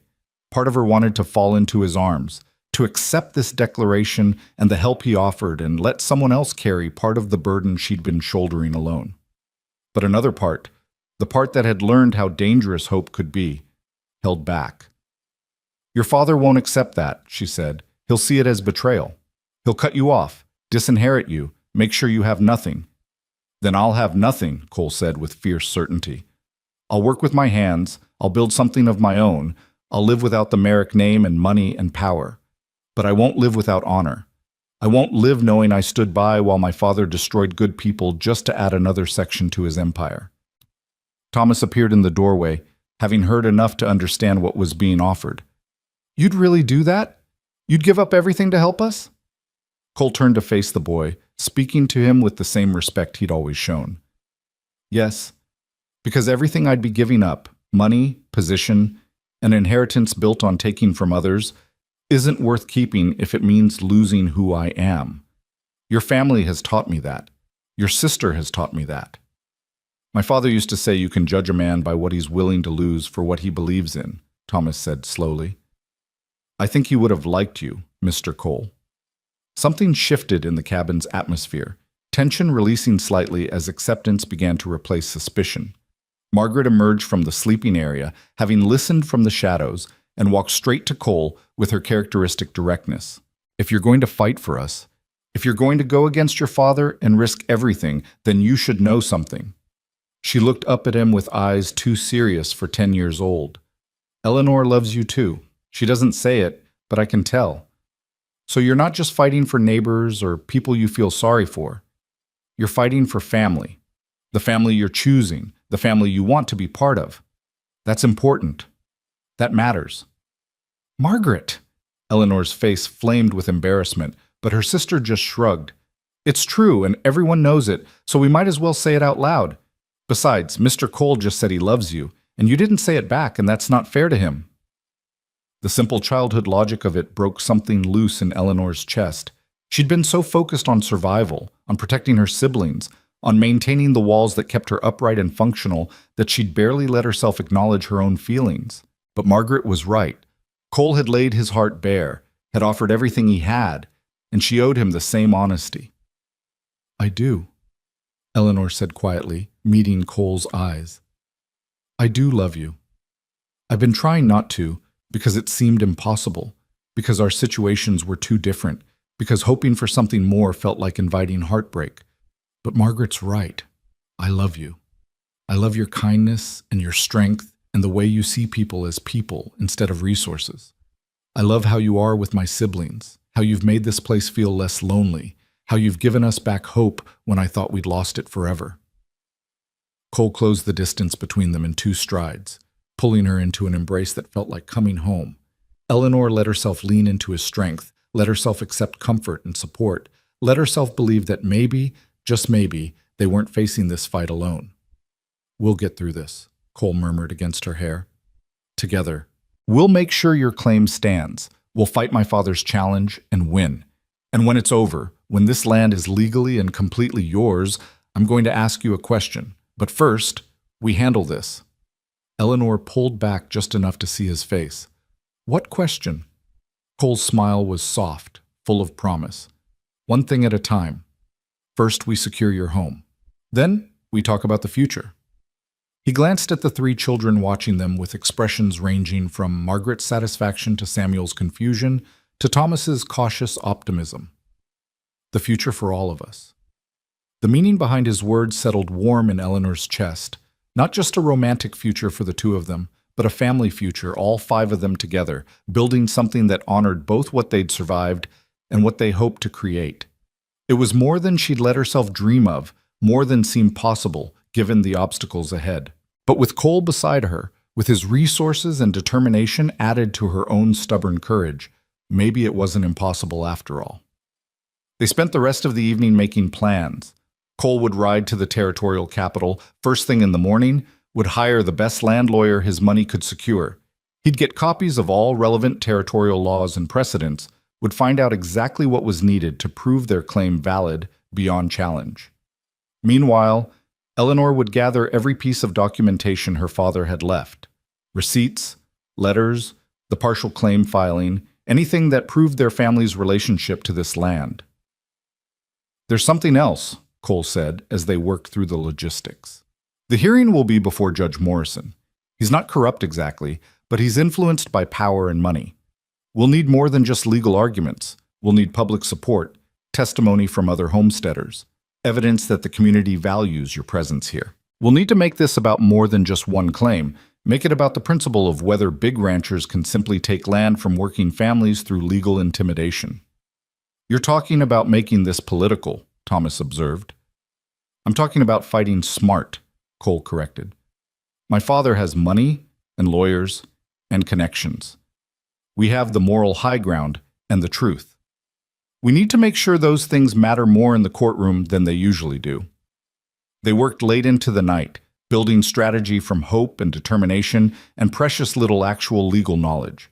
But the process itself felt important, taking action instead of just reacting, planning instead of just surviving, standing up instead of being pushed down.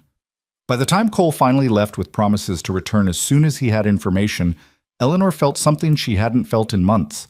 Not just hope, but actual confidence that they might prevail. "You really think we can win this?" Thomas asked after Cole had ridden off, his question carrying all his accumulated fears and doubts. Eleanor pulled her brother close, this boy who'd been forced to become a man too quickly. "I think we have a chance.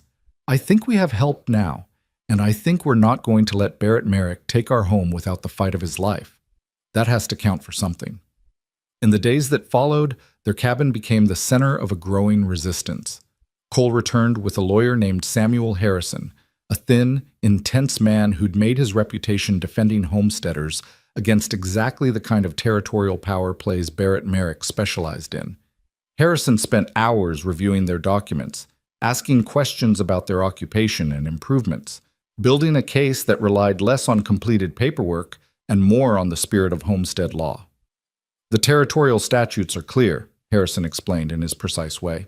"Continuous occupation, good faith improvement of the land, and intent to establish a permanent home, these are the core requirements. Your father's incomplete filing is a problem, yes, but not necessarily fatal. What matters more is proving that you've met the essential criteria regardless of bureaucratic formalities." "Can we prove that?" Eleanor asked. "I believe so. You've lived here continuously since your father's death, maintaining and improving the property. You've established yourselves in the community, engaged in local trade, sent your siblings to the occasional traveling teacher. These things matter. They show genuine homesteading rather than speculative claiming." Harrison paused, his expression growing more serious. "The challenge, however, is that Barrett Merrick's lawyers will argue that your father's death interrupted the legal continuity of the claim. That as a single woman without legal authority as head of household, you can't simply inherit his incomplete filing. That's where we'll face our strongest opposition." The words hit Eleanor like cold water. As a woman, her legal standing was complicated in ways a man's wouldn't be. The laws were written with male heads of household in mind, with women and children as dependents rather than independent claimants. It was yet another way the world was stacked against them, yet another obstacle that had nothing to do with justice and everything to do with arbitrary rules designed to maintain certain power structures. "So what do we do?" she asked, refusing to let this new knowledge defeat her. "We argue that you, as the eldest surviving family member and the one maintaining the household, have effective authority. We show that you've been managing this property competently, that you've met every homestead requirement through your own labor and decision-making. We make the case that the law's intent, to give working people the opportunity to establish homes, is more important than its male-centric language." Harrison's thin smile held a hint of satisfaction. "I've won similar arguments before. It's not easy, but it's possible." Over the following weeks, they built their case piece by piece. Harrison filed responses to Barrett Merrick's challenge, establishing their counter-arguments in the legal record. Cole used his connections to gather supporting testimony from other homesteaders, from merchants who'd traded with Eleanor, from anyone who could speak to the Wade family's legitimate occupation of their land. They tracked down the surveyor who'd done the original boundary work for Eleanor's father, securing his testimony that the claim had been properly measured and marked. And through it all, the personal cost to Cole became increasingly apparent. His father had learned of his son's involvement in the Wade defense, and the response was swift and brutal. Cole arrived at their cabin one evening with a black eye and bruised knuckles, the evidence of a confrontation that had apparently moved beyond words. "He said I was a traitor," Cole reported, accepting the cool cloth Eleanor pressed to his face. "Said I was throwing away my birthright for a woman and 3 brats who weren't even my concern. Said he'd make sure I regretted choosing them over family." "You should go back," Eleanor said, though the words cost her. "You should make peace with him. We can find another way to fight this." "There is no other way," Cole said flatly. "And I'm not going back. I've moved into the bunkhouse with the ranch hands. My father made it clear I'm not welcome in the main house. I'm working for wages now, same as any other hired man. It's actually liberating, knowing I'm earning my keep through my own labor rather than just inheriting privilege. But Eleanor saw this pain beneath his pragmatic words, the grief of losing a father who was still alive, the cost of standing by his principles. She wanted to make it easier for him, wanted to somehow solve this without him having to sacrifice so much. But there was no middle path here, no compromise that would preserve both their land and Cole's relationship with his father. Barrett Merrick had made this a binary choice, and Cole had chosen them. The weight of that choice, of what Cole was willing to lose for them, settled heavy on Eleanor's shoulders. It was one thing to fight for your own family, your own survival. It was entirely another to accept someone else's sacrifice, to know that their presence in your life had cost them something irreplaceable. She found herself thinking about Cole's mother, about the woman who'd taught her son that character mattered more than wealth, that integrity was worth more than empire. She wished she could have met her, could have thanked her for raising a son capable of this kind of courage. 3 weeks before the scheduled hearing, they received news that shifted the landscape again. Barrett Merrick had filed a motion to accelerate the hearing date, claiming that the uncertain land status was interfering with his ranch operations and that justice delayed was justice denied. The motion was granted, moving the hearing up by 2 weeks and giving them even less time to prepare. "It's a tactical move," Harrison explained grimly. "He's trying to catch us unprepared, trying to limit our time to gather evidence and build community support. It's also likely he's applied pressure to Judge Morrison to accommodate the request. We're dealing with a stacked deck here." "Then we'd better make sure we play our cards perfectly," Cole said, his voice hard with determination. "Because we're not losing this. We're not letting my father win just because he's rich and connected and willing to manipulate the system." They doubled their efforts, working 16-hour days to prepare. Eleanor practiced her testimony with Harrison, learning how to present her case clearly and compellingly. Thomas and Margaret were coached on what they might be asked if called to testify. Every document was reviewed, every witness statement refined, every possible question anticipated and prepared for. And through it all, Eleanor felt the growing certainty that this hearing would determine more than just land ownership. It would determine what kind of territory Montana would become, whether it would be a place where working people could build homes and establish themselves, or whether it would be controlled by a few wealthy men who saw land as nothing more than property to accumulate. Their small claim had become symbolic of a larger struggle, and the outcome would ripple far beyond their single homestead. The night before they were scheduled to leave for the territorial seat where the hearing would take place, Eleanor stood outside the cabin looking at the land that had become home. The stars wheeled overhead in their ancient patterns, indifferent to human concerns about ownership and justice. The creek that ran through their property sang its winter song, unchanged by legal challenges and power struggles. The land itself didn't care who claimed it, who fought over it, who won or lost in courtrooms far away. But Eleanor cared. She cared with an intensity that surprised her, a fierce possessiveness that went beyond mere survival. This land represented freedom, possibility, the chance to build something real. It was where her parents were buried, where her siblings had grown, where she'd learned who she could be when pushed to her limits. It was home in the deepest sense, and no amount of money or legal maneuvering could make her willingly surrender it. Cole found her there, joining her in the cold darkness. They stood together in comfortable silence, shoulders touching, drawing strength from proximity. "Tomorrow, we start fighting for real," he said quietly. "Tomorrow we finish what we started," Eleanor corrected.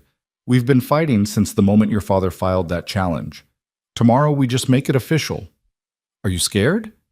"Terrified," Eleanor admitted. "But I'm also angry and determined and absolutely certain we're on the right side of this fight. That has to count for something." Cole pulled her close, and Eleanor let herself lean into his strength one more time before the battle began.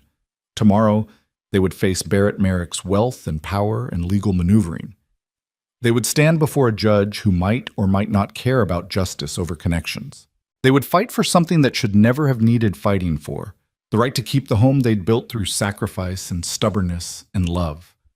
But tonight, for a few more hours, they could stand together in the darkness, drawing courage from each other, believing that morning would bring not just another challenge, but the beginning of victory. The stars watched overhead and the land waited beneath their feet, and Eleanor Wade prepared to fight for both with everything she possessed. The territorial capital emerged from the plains like a promise or a threat, depending on perspective. Buildings of rough-hewn lumber and occasional brick stood against the enormous sky, declaring human ambition in a landscape that dwarfed such pretensions. Eleanor sat in the wagon beside Cole, her siblings huddled behind them, wrapped in blankets against the February cold, and tried to control the fear that had been building with each mile of the two-day journey. She'd left her cabin only a handful of times since her parents died, and never for anything as consequential as this. The capital felt foreign and intimidating, full of people who moved with purpose and certainty, who belonged in ways she feared she never would. But she straightened her spine and lifted her chin, refusing to let her anxiety show. Her siblings were watching, and they needed to see strength, not doubt. "We'll stay at the boarding house on 3rd Street, Cole said, guiding the wagon through streets that seemed impossibly crowded after months of isolation. "Harrison arranged rooms for us. The hearing is tomorrow at 10 in the territorial courthouse. We'll meet with him this evening to review everything one final time." Eleanor nodded, taking in the details of this town that would determine their fate. She saw other homesteaders mixed among the merchants and officials, recognized them by their worn clothes and weathered faces, by the way they moved carefully through spaces that weren't quite theirs. She wondered how many of them had faced challenges like hers, how many had won, how many had lost everything to men like Barrett Merrick. The boarding house was modest but clean, run by a woman named Mrs. Chen, who took one look at Eleanor's exhausted siblings and immediately offered hot soup and fresh bread. The kindness was unexpected and nearly broke Eleanor's carefully maintained composure. She'd been braced for hostility or indifference, not maternal concern from a stranger.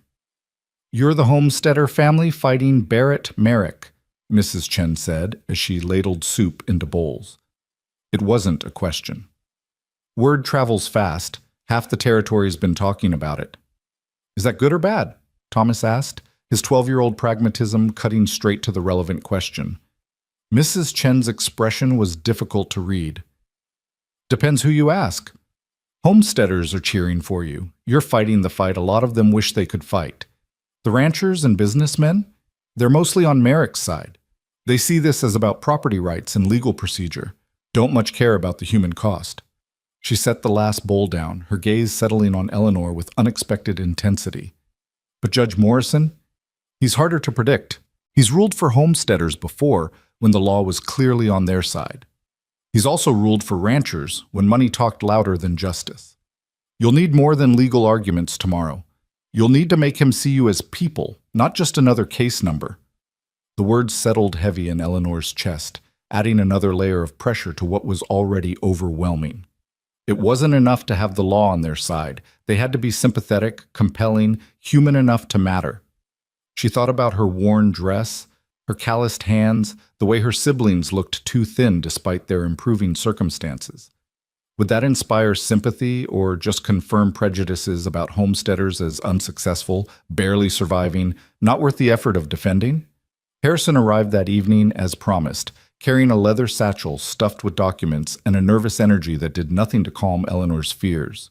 They gathered in the small parlor of the boarding house, and he laid out their strategy with the precision of someone who'd done this many times before.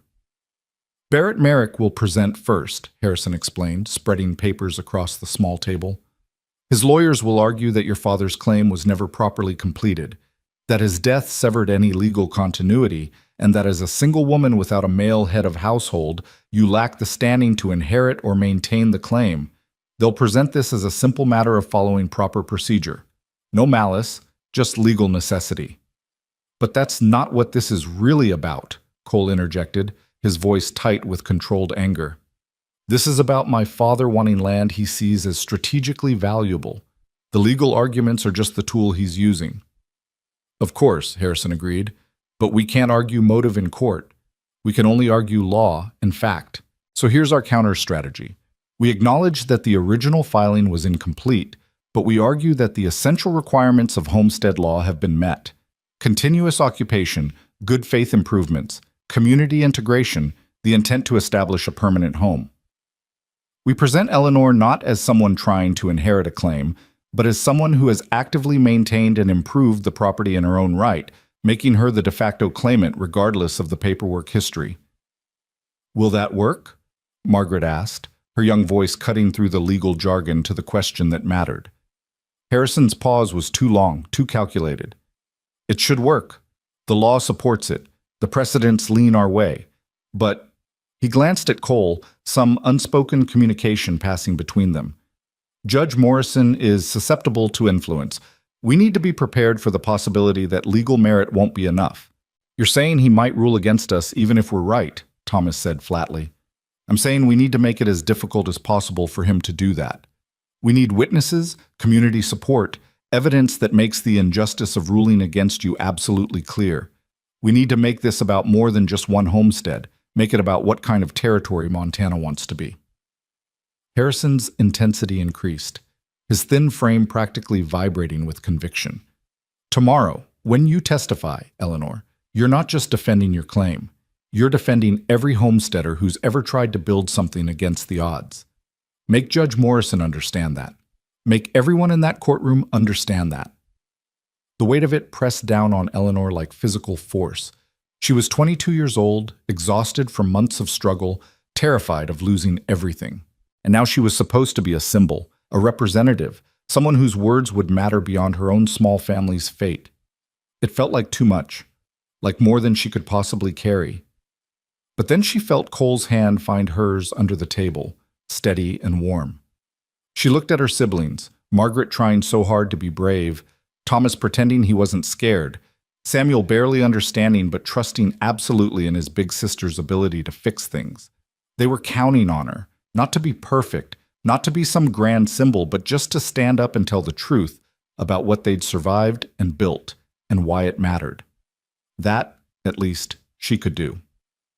They reviewed testimony late into the night, Harrison coaching her on how to answer questions clearly and directly, how to avoid legal traps that Merrick's lawyers would set, how to present herself as competent without seeming threatening to men who might resent a woman's independence. It was exhausting and humiliating in equal measure, this careful performance required to have her basic rights acknowledged. But Eleanor forced herself to learn it, to practice it, to become whoever she needed to be to win this fight. When Harrison finally left and the children were settled in bed, Eleanor stood at the window of their small room and looked out at the territorial capital's scattered lights. Somewhere in this town, Barrett Merrick was also preparing for tomorrow. He was probably confident, secure in his wealth and connections, certain that the system would work in his favor, as it always had. The thought made her angry, and she held on to that anger, let it burn away some of the fear. Better to face tomorrow furious than terrified. Cole found her there, as he always seemed to find her in moments when she needed not to be alone. He didn't say anything, just stood beside her in the darkness, his presence a comfort she'd stopped questioning. What if we lose? The question escaped before Eleanor could stop it, the fear she'd been suppressing finally breaking through. What if Morrison rules for your father and we lose everything? Where do we go? What do we do? We don't lose, Cole said with quiet certainty. You can't know that. Harrison basically admitted the judge might rule against us regardless of the law. Then we appeal. We take it to territorial Supreme Court if we have to. We fight until there's nowhere left to fight. Cole turned to face her, his hands settling on her shoulders. Eleanor, listen to me. I meant what I said before. I choose you. I choose this family. That doesn't change based on tomorrow's outcome. If we lose the homestead, we'll find other land. We'll start over somewhere else. It'll be harder, and it'll take time, but we'll do it together. I don't want other land, Eleanor said, her voice breaking slightly. I want our land. The land my father claimed, where my parents are buried, where we've fought so hard to stay. I want home, Cole. Not some substitute, not a fresh start somewhere else. I want the home we already have. I know, and we're going to fight like hell to keep it. He pulled her close, and Eleanor let herself lean into him, drawing strength from his solid presence. But I need you to hear this. Losing the land doesn't mean losing your home. Your home is your family, Thomas and Margaret and Samuel. Your home is the people you love and who love you back. The land matters, but it's not what defines you. You define it by choosing to fight for it. The words settled into Eleanor's chest, not quite comfort, but something close. Perspective, maybe, or the reminder that some things couldn't be taken regardless of court rulings. Her siblings, the family they'd maintained against impossible odds, The strength she'd discovered in herself through months of hardship, those were hers absolutely, untouchable by Barrett Merrick or any judge. "Thank you," she whispered, "for being here, for fighting with us, for making this feel less impossible." "Thank you for letting me," Cole replied, "for trusting me despite everything my father's done, for seeing me as separate from his sins." They stood together in the darkness, and Eleanor let herself imagine for a moment what could come after tomorrow. If they won, if the judge ruled in their favor and their land was confirmed absolutely as theirs, what then? Cole had mentioned a question he wanted to ask, a future he wanted to discuss. She thought she knew what that question would be, and the thought made her heart race with mingled hope and terror. The idea of building a life with him, of combining their families formally instead of just circumstantially, of having a partner in all the ways that mattered, it was everything she'd stopped letting herself want. But first, tomorrow. First, the fight that would determine whether any future was possible. Morning arrived too quickly, dragging Eleanor from restless sleep into cold reality. She dressed carefully in her best dress, which wasn't saying much, but at least it was clean and mended, and helped her siblings prepare. They would all attend the hearing, Harrison had decided. The judge needed to see the whole family, needed to understand exactly what was at stake. The territorial courthouse was an imposing building of red brick, designed to intimidate and impress in equal measure. Eleanor climbed its steps with her family around her and Cole beside her, feeling the weight of all the official proceedings that had happened here, all the lives shaped by decisions made within these walls. She thought of her parents, wondered what they would think of this moment, hoped they would be proud of how she'd fought for what they'd started. The courtroom was already filling when they entered. Eleanor saw Barrett Merrick immediately, impossible to miss, sitting in the front row with his expensive suit and air of absolute confidence. He was older than she'd imagined, maybe 60, with silver hair and the kind of weathered handsomeness that suggested a life lived largely outdoors. His eyes tracked them as they entered, and Eleanor saw the moment he recognized his son, saw something complicated flash across his face before it hardened into cold dismissal. Cole didn't acknowledge his father, didn't even glance in his direction. He stayed close to Eleanor, making his choice clear to everyone present. The statement was unmistakable, and Eleanor saw heads turn, saw whispers ripple through the assembled crowd. The Merrick heir standing with homesteaders against his own father. It was exactly the kind of gossip that would spread through the territory like wildfire. Judge Morrison entered precisely at 10, a severe-looking man in his 50s with steel gray hair and eyes that revealed nothing. He took his seat at the bench with the gravity of someone who understood the power he wielded, and Eleanor felt her stomach clench with renewed anxiety. This man, this stranger, held their future in his hands. The injustice of it was staggering. "We're here to consider the matter of Merrick versus Wade," Morrison began, his voice carrying easily through the crowded courtroom. "Mr. Merrick has filed a challenge to the homestead claim maintained by Miss Eleanor Wade, arguing that said claim is invalid due to incomplete documentation and improper transfer of authority following the death of the original claimant. Miss Wade contests this challenge. We'll hear arguments from both parties, beginning with the challenger. Mr. Pemberton, you may proceed." Barrett Merrick's lawyer was everything Eleanor had expected. Polished, confident, speaking in the kind of educated tones that suggested expensive schooling and natural authority. He laid out their case with clinical precision, presenting the Wade claim as nothing more than squatting dressed up in partial paperwork, presenting Eleanor as a woman overreaching her legal capacity. "The law is clear about homestead requirements," Pemberton argued, his voice rich with false sympathy. "Filing must be complete, documentation must be in order, and the claimant must maintain continuous occupation and improvement. Miss Wade's father failed to complete the necessary filing before his untimely death. Miss Wade herself, as an unmarried woman without legal standing as head of household, cannot simply inherit or continue a claim that was never properly established.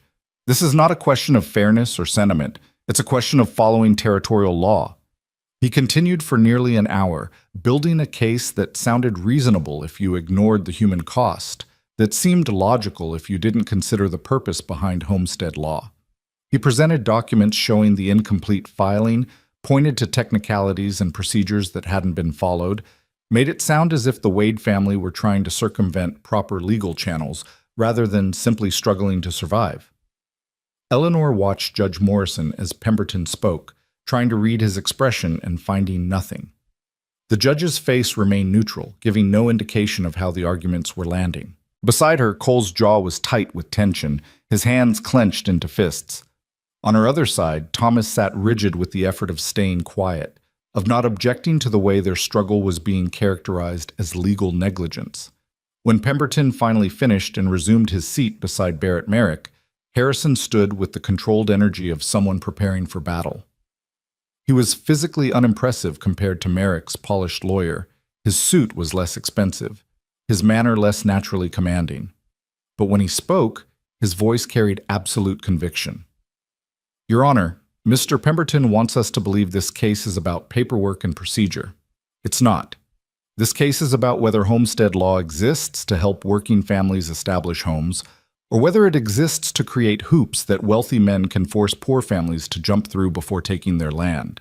Harrison moved to stand directly before the bench, commanding attention through intensity rather than polish.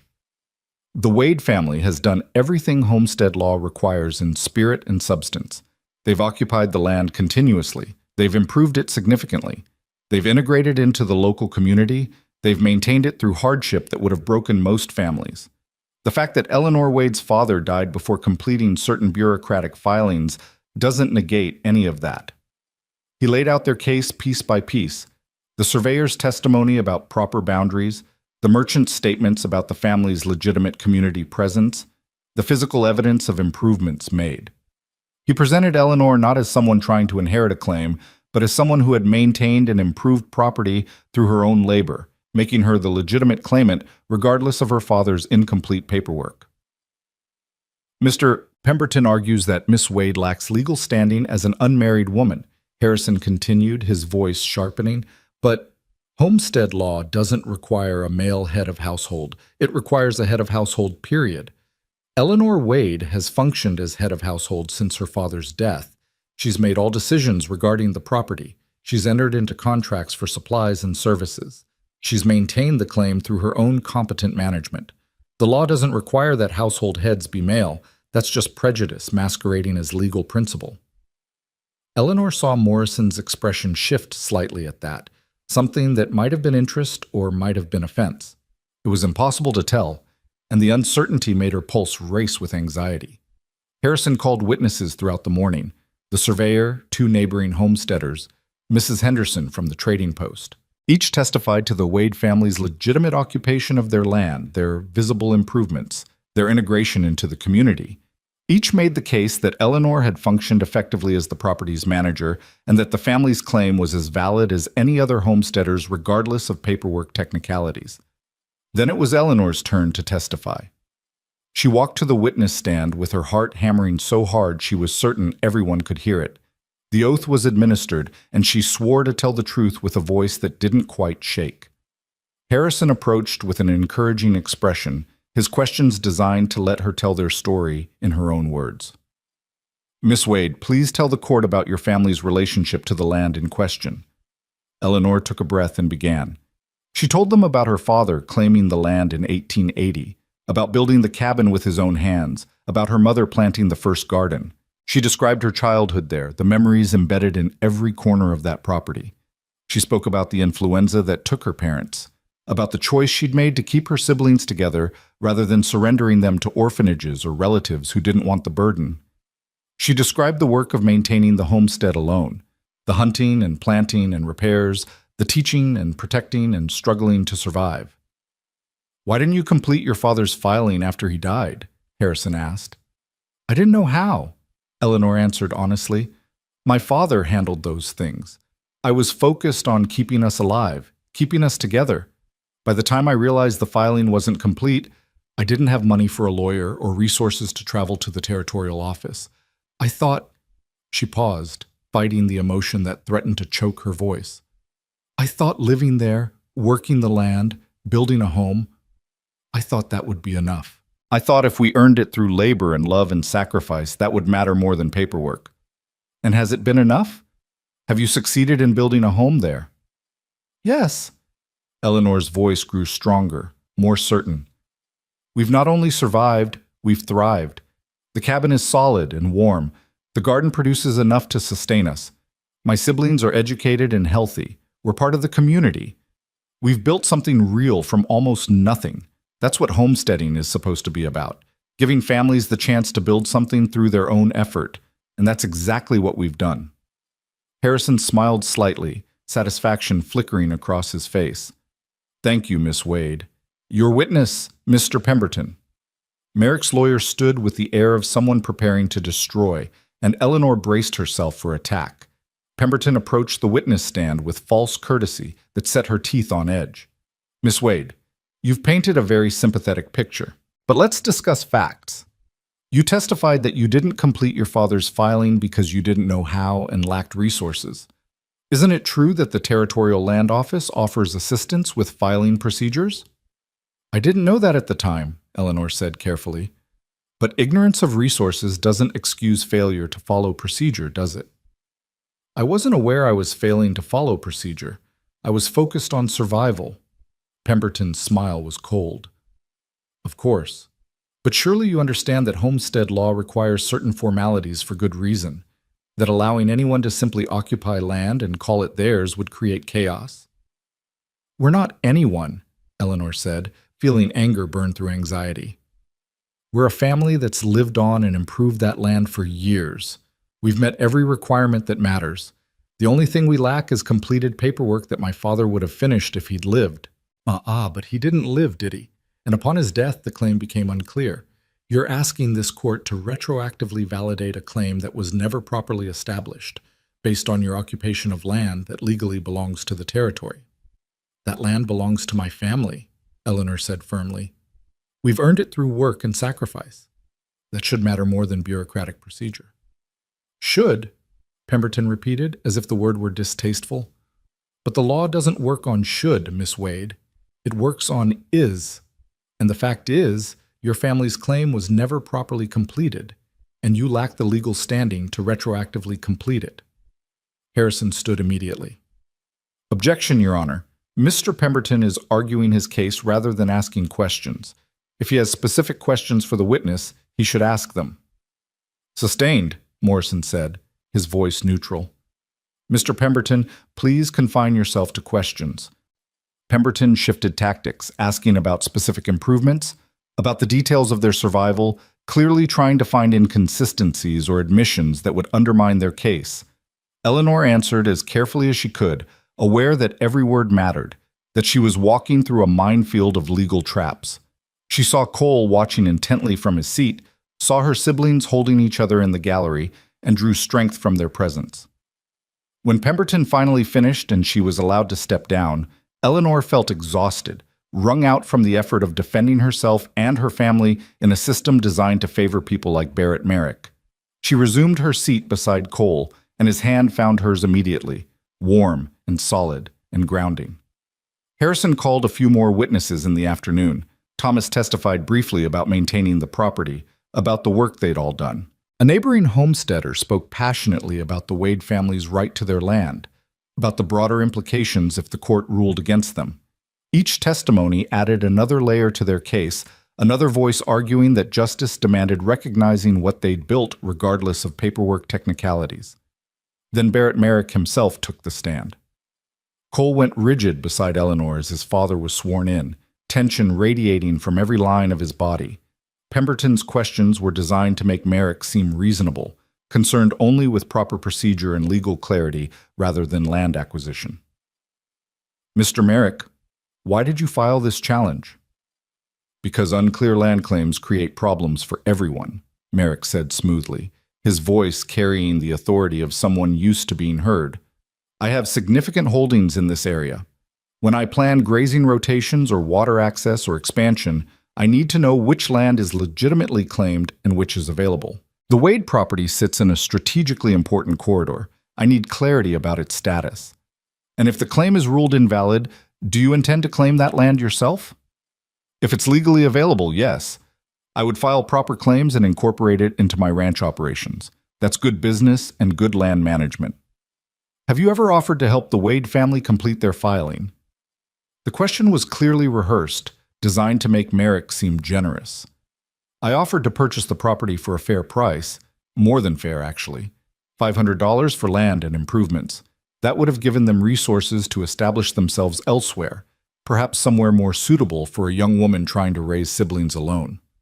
Eleanor felt rage burn through her at the condescension in his voice, the implication that she was incapable, that their home was somehow unsuitable because it was humble.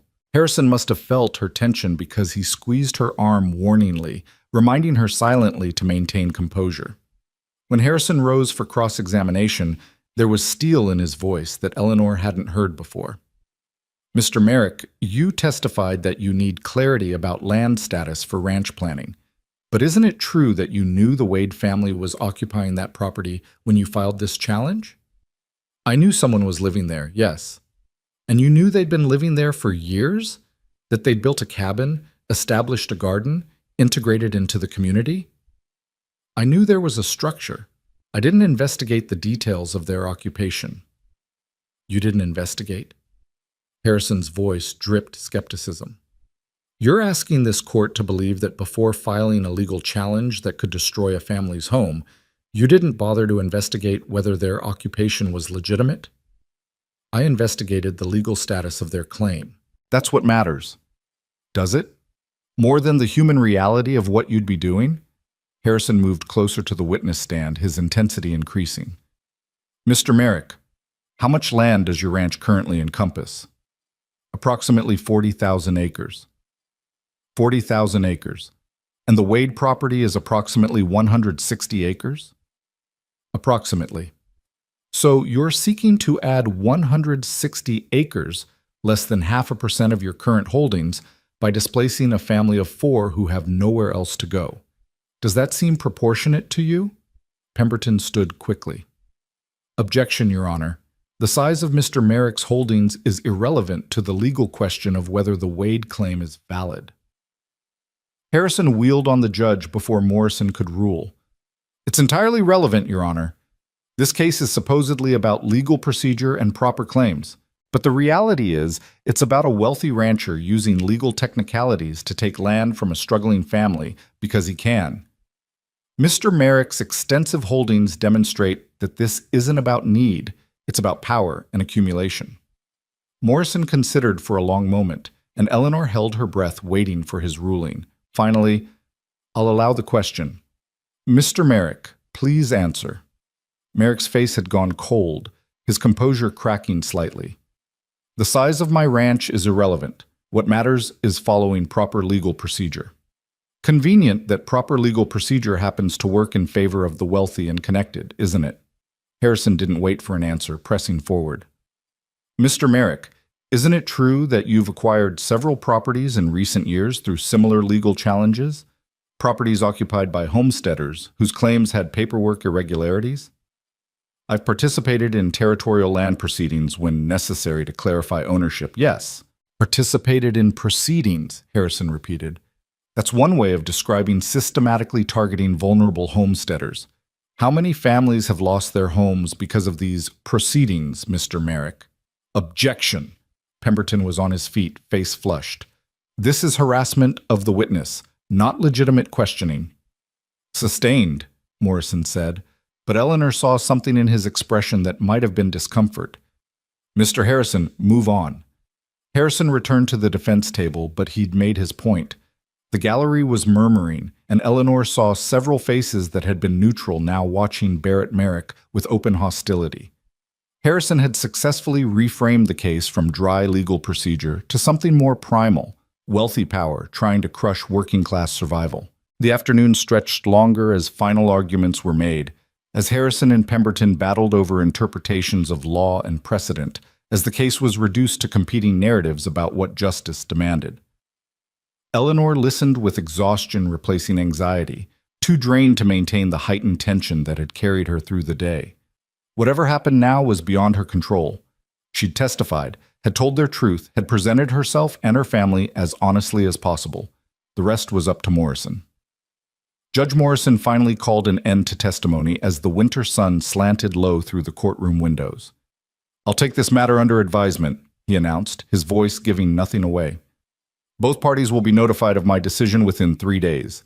Court is adjourned. The gavel fell with terrible finality, and suddenly it was over. No immediate verdict, no dramatic revelation, just Morrison disappearing into his chambers and the courtroom beginning to empty. Eleanor sat frozen, not quite able to process that months of anxiety had culminated in this anticlimactic ending. 3 more days of waiting, 3 more days of not knowing whether they'd lost everything. Cole pulled her gently to her feet, and she realized her siblings were there, pressing close, all of them looking to her for reassurance she didn't have to give. Harrison was gathering papers with mechanical efficiency, his expression revealing nothing about how he thought it had gone. "Did we win?" Samuel asked, his 7-year-old voice cutting through adult circumspection to the question that mattered. "We don't know yet, buddy," Cole said gently, lifting the boy into his arms. "The judge needs time to think about everything he heard today. But we made our case. We showed him the truth. Now we wait and see if truth matters more than power." They filed out of the courtroom into cold evening air, and Eleanor saw Barrett Merrick standing on the courthouse steps with his lawyer, the 2 men deep in conversation. Merrick's eyes found Cole, and father and son stared at each other across the space that separated them. A distance measured in more than feet, measured in principles and choices, and the unbridgeable gap between 2 visions of what life should be. Barrett Merrick spoke first, his voice carrying clearly. "Son, you've made your position clear. When this is done, when the judge rules in my favor as he will, I want you to understand something. You've burned every bridge. You've chosen poverty and strangers over family and legacy. Don't come asking for forgiveness or reinstatement." Cole's response was quiet but firm, pitched to carry to his father but not broadcast to the gathered crowd. "I chose integrity over complicity. If that costs me your approval and my inheritance, then the price is worth paying. I'm not coming back, Father. Not to your ranch, not to your empire, not to the life you've mapped out. I'm building something different, something that doesn't require destroying other people to maintain." "Noble words from someone who's never had to actually struggle," Merrick said coldly. "Let's see how noble you feel when reality sets in and you realize you've thrown away security for people who'll never be able to give you the life you're accustomed to." "The life I'm accustomed to is empty," Cole replied. "I'd rather struggle with people I respect than prosper through exploitation." Mother understood that. "I wish you still could." He turned away before his father could respond, guiding Eleanor and her siblings toward the wagon. But Eleanor looked back and saw Barrett Merrick's expression, and beneath the anger and coldness, she glimpsed something that might have been pain, the complicated grief of a father losing a son, not to death, but to differing principles. They returned to the boarding house in heavy silence, exhaustion settling over all of them like a blanket. Mrs. Chen had supper waiting, her kindness continuing to surprise Eleanor, and they ate mechanically, too drained for conversation. Harrison joined them briefly to say he thought the case had gone as well as could be expected given the circumstances, but his careful optimism did little to ease Eleanor's anxiety. That night, lying in the small room with her sleeping siblings around her, Eleanor tried to imagine what came next. If Morrison ruled for them, they'd return home victorious, the land secured absolutely, able to finally relax the constant vigilance that had defined their existence. If he ruled against them, they'd have to pack up everything they owned, leave the cabin her father built, surrender the land they'd fought so desperately to keep. Even if Cole's promise to start over somewhere else was genuine, the thought of leaving felt like dying, like losing not just a place, but an essential part of herself. 3 days, 72 hours between now and knowing. Eleanor didn't think she'd survive the wait, but of course she would because she had to, because her siblings were depending on her strength, even when she had none left. She'd survived her parents' deaths and months of desperate poverty and the fear of losing everything to Barrett Merrick's legal maneuvering. She could survive 3 more days. She had to. The 3 days of waiting stretched like years, each hour dragging with the weight of uncertainty. Eleanor tried to keep busy, tried to maintain normalcy for her siblings, but everything felt suspended, caught between possible futures.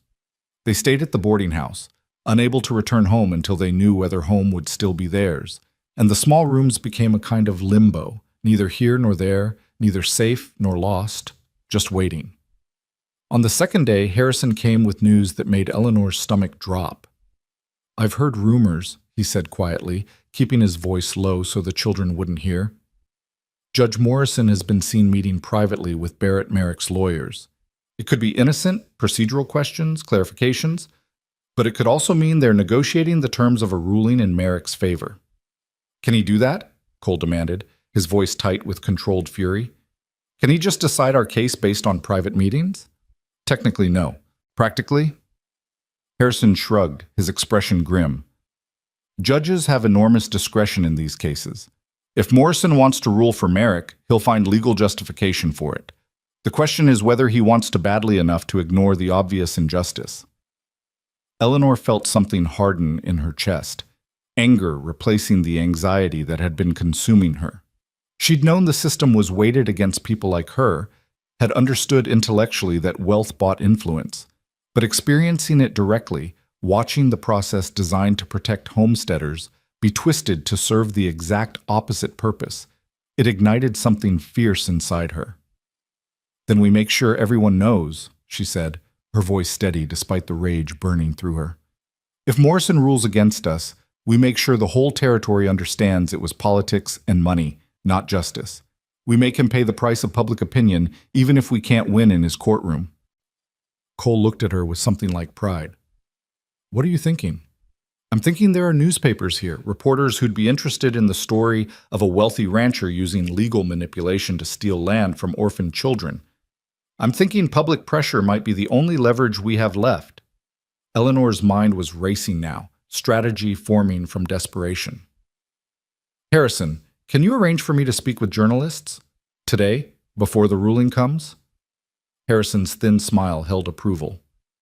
I can do better than that. There's a reporter from the Territorial Gazette who's been following the case.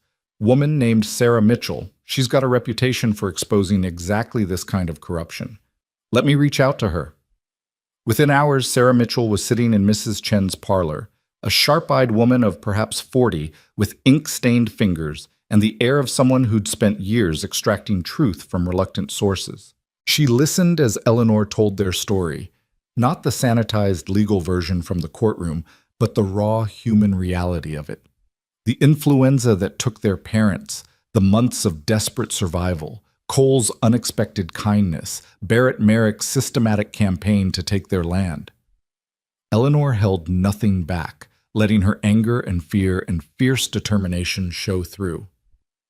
This isn't just about my family, Eleanor said, leaning forward with intensity. This is about whether Montana Territory is going to be a place where working people can build homes, or whether it's going to be carved up by wealthy men who see land as nothing but property to accumulate. Every homesteader in this territory is watching this case. They're wondering if what happened to us could happen to them. They're wondering if the law protects them or just protects the powerful. Sarah's pencil moved rapidly across her notebook, capturing every word. And Cole Merrick, the son standing against his own father. That's quite a story. It's not a story, Cole said quietly. It's a choice everyone has to make at some point. Whether to uphold injustice because it benefits you, or stand against it even when it costs you everything. I chose to stand. My father chose differently. Sarah asked pointed questions for over an hour, digging into details, confirming facts, building the narrative that would appear in the next day's Territorial Gazette. When she finally left, her expression suggested she'd found exactly the kind of story she'd been hoping for, one with clear villains and heroes, with injustice that would outrage readers, with stakes that mattered beyond the immediate parties involved. That woman is going to light a fire under Morrison, Harrison observed with satisfaction after Sarah departed. The judge won't want to be portrayed as the corrupt official who ruled against orphaned children on behalf of a wealthy rancher. Public opinion matters, even to territorial judges. Unless he's already made his decision and doesn't care about public opinion, Thomas said, his 12-year-old pragmatism cutting through adult optimism. Then at least people will know the truth, Eleanor replied. At least we won't lose in silence and obscurity. At least we'll have fought with everything we had. The third day arrived with painful slowness. Sarah Mitchell's article appeared in the Morning Gazette, and it was everything Eleanor had hoped for, passionate, detailed, painting Barrett Merrick as exactly the kind of land-grabbing baron that territorial reformers had been warning about.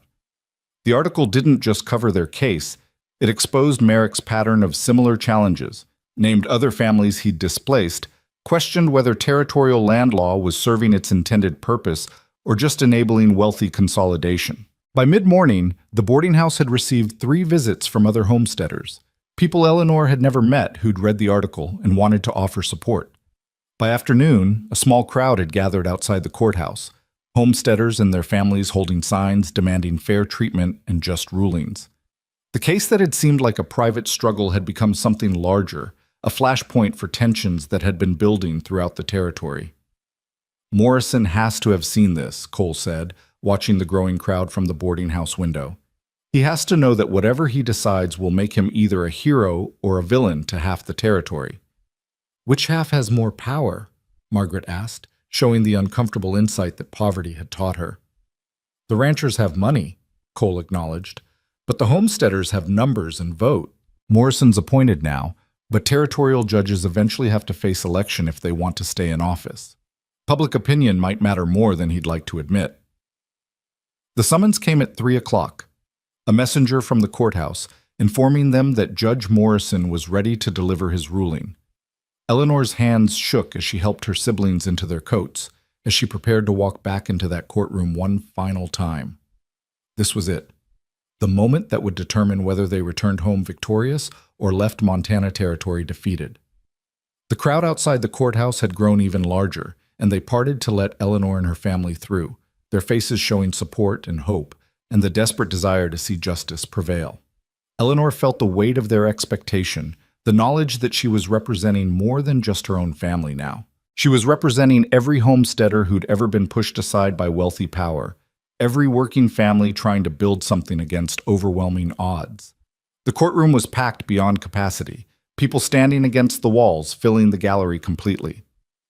Barrett Merrick sat in his usual spot with Pemberton, but Eleanor noticed his expression was less confident than before, his jaw tight with tension that suggested he'd seen the article and understood its implications.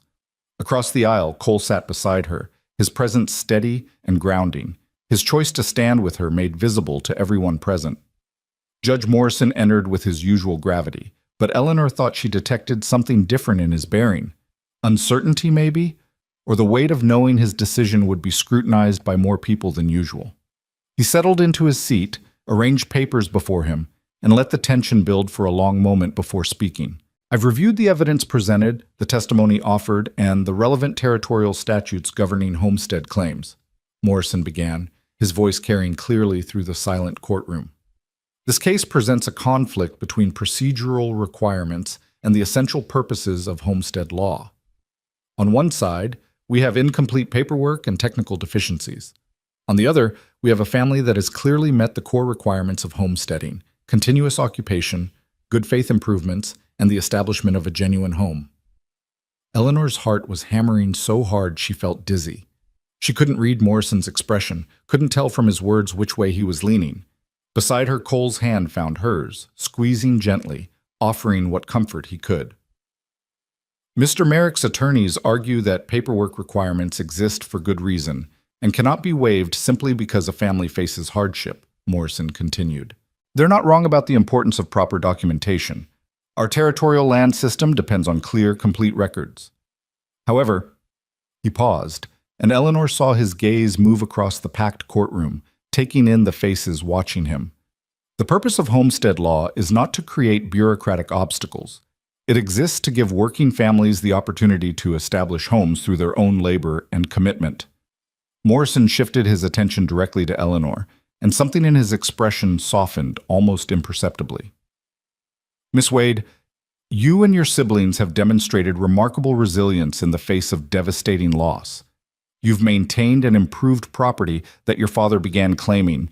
You've integrated into your community. You've built a home in the truest sense of that word. The technical deficiencies in your filing are real, but they are also the result of circumstances beyond your control. Your father's untimely death and your own focus on survival rather than bureaucratic procedure.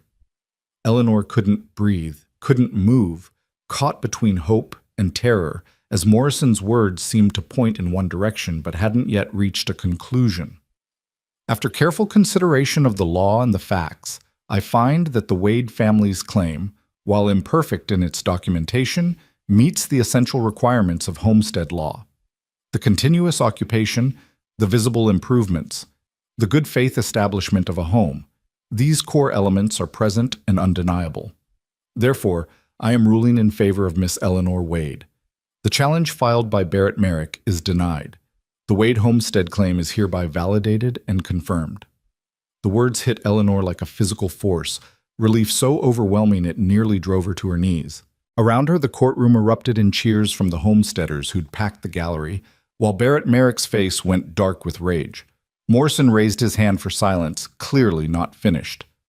Furthermore, the judge continued, once quiet had been restored, I am ordering that Miss Wade be given 60 days to complete any remaining filing requirements, with all fees waived given the family's financial circumstances and the extraordinary hardships they've faced. The Territorial Land Office will provide assistance in completing proper documentation. At the end of that 60-day period, the Wade claim will be recognized as complete and valid in all respects. Harrison was on his feet, speaking formal words of gratitude to the court, but Eleanor barely heard him. She was crying, great shuddering sobs of relief that she couldn't control and didn't try to. Her siblings pressed against her, all of them crying too. The tension of months finally breaking into tears that mixed grief and joy and overwhelming gratitude. They'd won.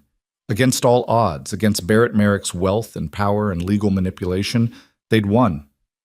Cole pulled them all into an embrace, his own eyes wet with tears he didn't bother hiding.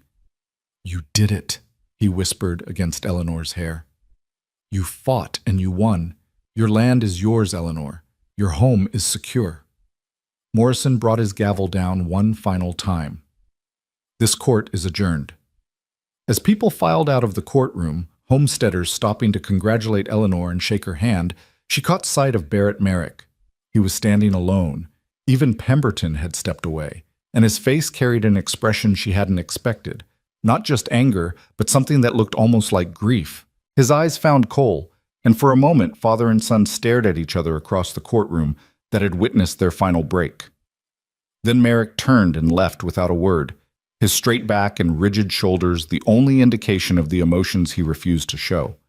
Cole watched him go with an expression of complicated sorrow, and Eleanor understood that victory, however necessary, had come at a cost for the man she loved.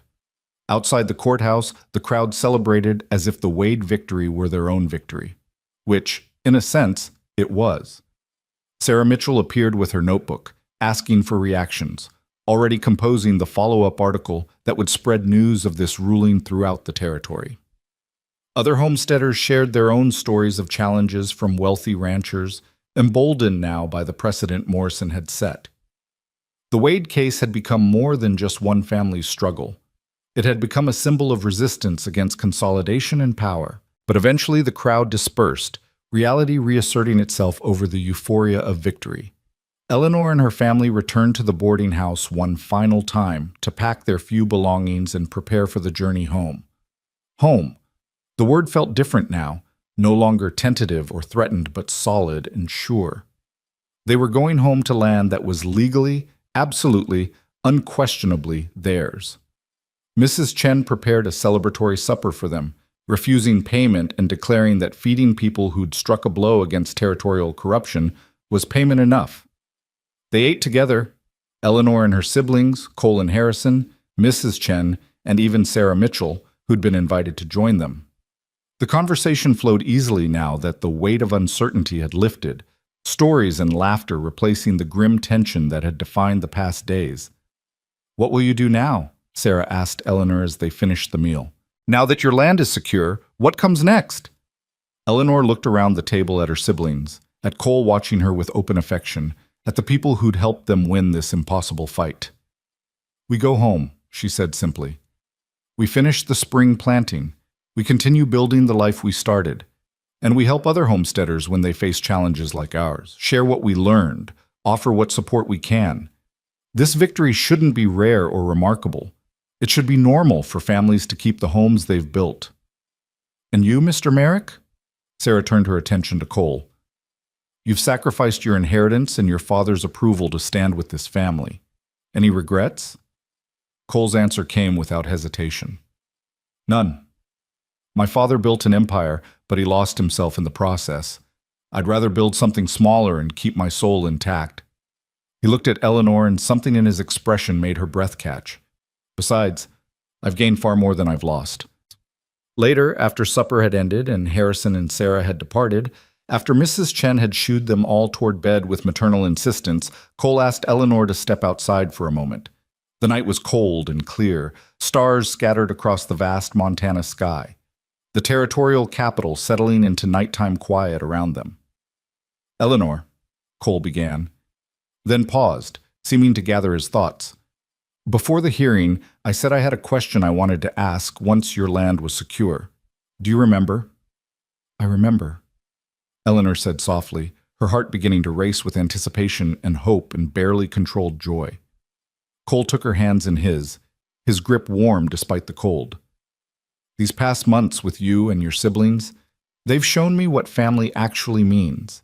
Not bloodlines or inheritances or empires to maintain, but people choosing each other, supporting each other, building something real together. You've given me more purpose and joy than I ever had at my father's ranch. You've shown me who I want to be. He paused, and Eleanor saw nervousness in his expression, as if he could possibly doubt what her answer would be. I love you, Eleanor Wade. I love your strength and your courage and the way you fight for what matters. I love Thomas and Margaret and Samuel like they were already my siblings. I love the home you've built from nothing, the life you've created against impossible odds. Cole's voice grew stronger, more certain. I want to be part of that life, not as a helper or friend, but as family. Will you marry me? Will you let me be your husband and let me help you raise these incredible children and let us build a future together on that land you fought so hard to keep? Eleanor felt tears streaming down her face again, but these were different tears, pure joy, uncomplicated by fear or grief or uncertainty. Yes, she said, her voice breaking with emotion. Yes, Cole, I love you, and I want nothing more than to build a life with you. You've already become family to us. This just makes it official. Cole pulled her into a kiss that tasted like promise and hope and new beginnings. When they finally broke apart, Eleanor was laughing through her tears, giddy with happiness that felt almost impossible after months of struggle and fear. All four of us, Cole said softly, echoing words from their first meeting. That's how it started. Me saying I'd make sure all four of you could stay. That's how it'll always be. All five of us now, I suppose. A family by choice rather than blood, but no less real for that. More real, Eleanor corrected, because we chose this, because we fought for it, because we all know exactly how much it costs and how much it's worth. They stood together in the cold Montana night, holding each other, and Eleanor felt pieces of her life clicking into place. The security of land that was indisputably theirs, the man she loved choosing her freely and completely, her siblings safe and thriving, the future opening up with possibilities she'd barely dared to imagine. The journey from that first desperate day when Cole had ridden up to their struggling cabin to this moment of absolute triumph had been harder than anything she could have anticipated. But standing here now, feeling Cole's arms around her and knowing that home was waiting for them, Eleanor understood that every hardship had been necessary, every struggle had built toward this perfect moment of arrival. The next morning, they began the journey home. The wagon that had carried them to the territorial capital, in fear, now carried them back in triumph. The legal documents Harrison had secured tucked safely in Eleanor's bag, proof absolute that the land was theirs, that no one could ever challenge them again. The winter landscape looked different somehow, less harsh and more beautiful, as if victory had transformed even the Montana terrain itself. They reached the cabin as the sun set on the second day of travel, and Eleanor felt her throat tighten with emotion at the sight of it. The structure that had seemed so fragile and threatened now stood solid and permanent, no longer just shelter, but truly home. Cole had improved it so much over the winter months. The roof was sound, the walls were tight, the barn was sturdy. It looked like a place where a family could thrive, not just survive. Thomas and Margaret ran ahead, eager to check on their cow and the chickens they'd left with a neighbor, their voices bright with joy at being back. Samuel clung to Eleanor's hand, his small face beaming with the relief of return. This was familiar. This was theirs. This was home. Cole helped Eleanor down from the wagon, his hands lingering at her waist, his expression carrying the same wonder she felt. "This is really happening," he said quietly. "This is really our future." "Our future," Eleanor repeated, loving the sound of it. "Together."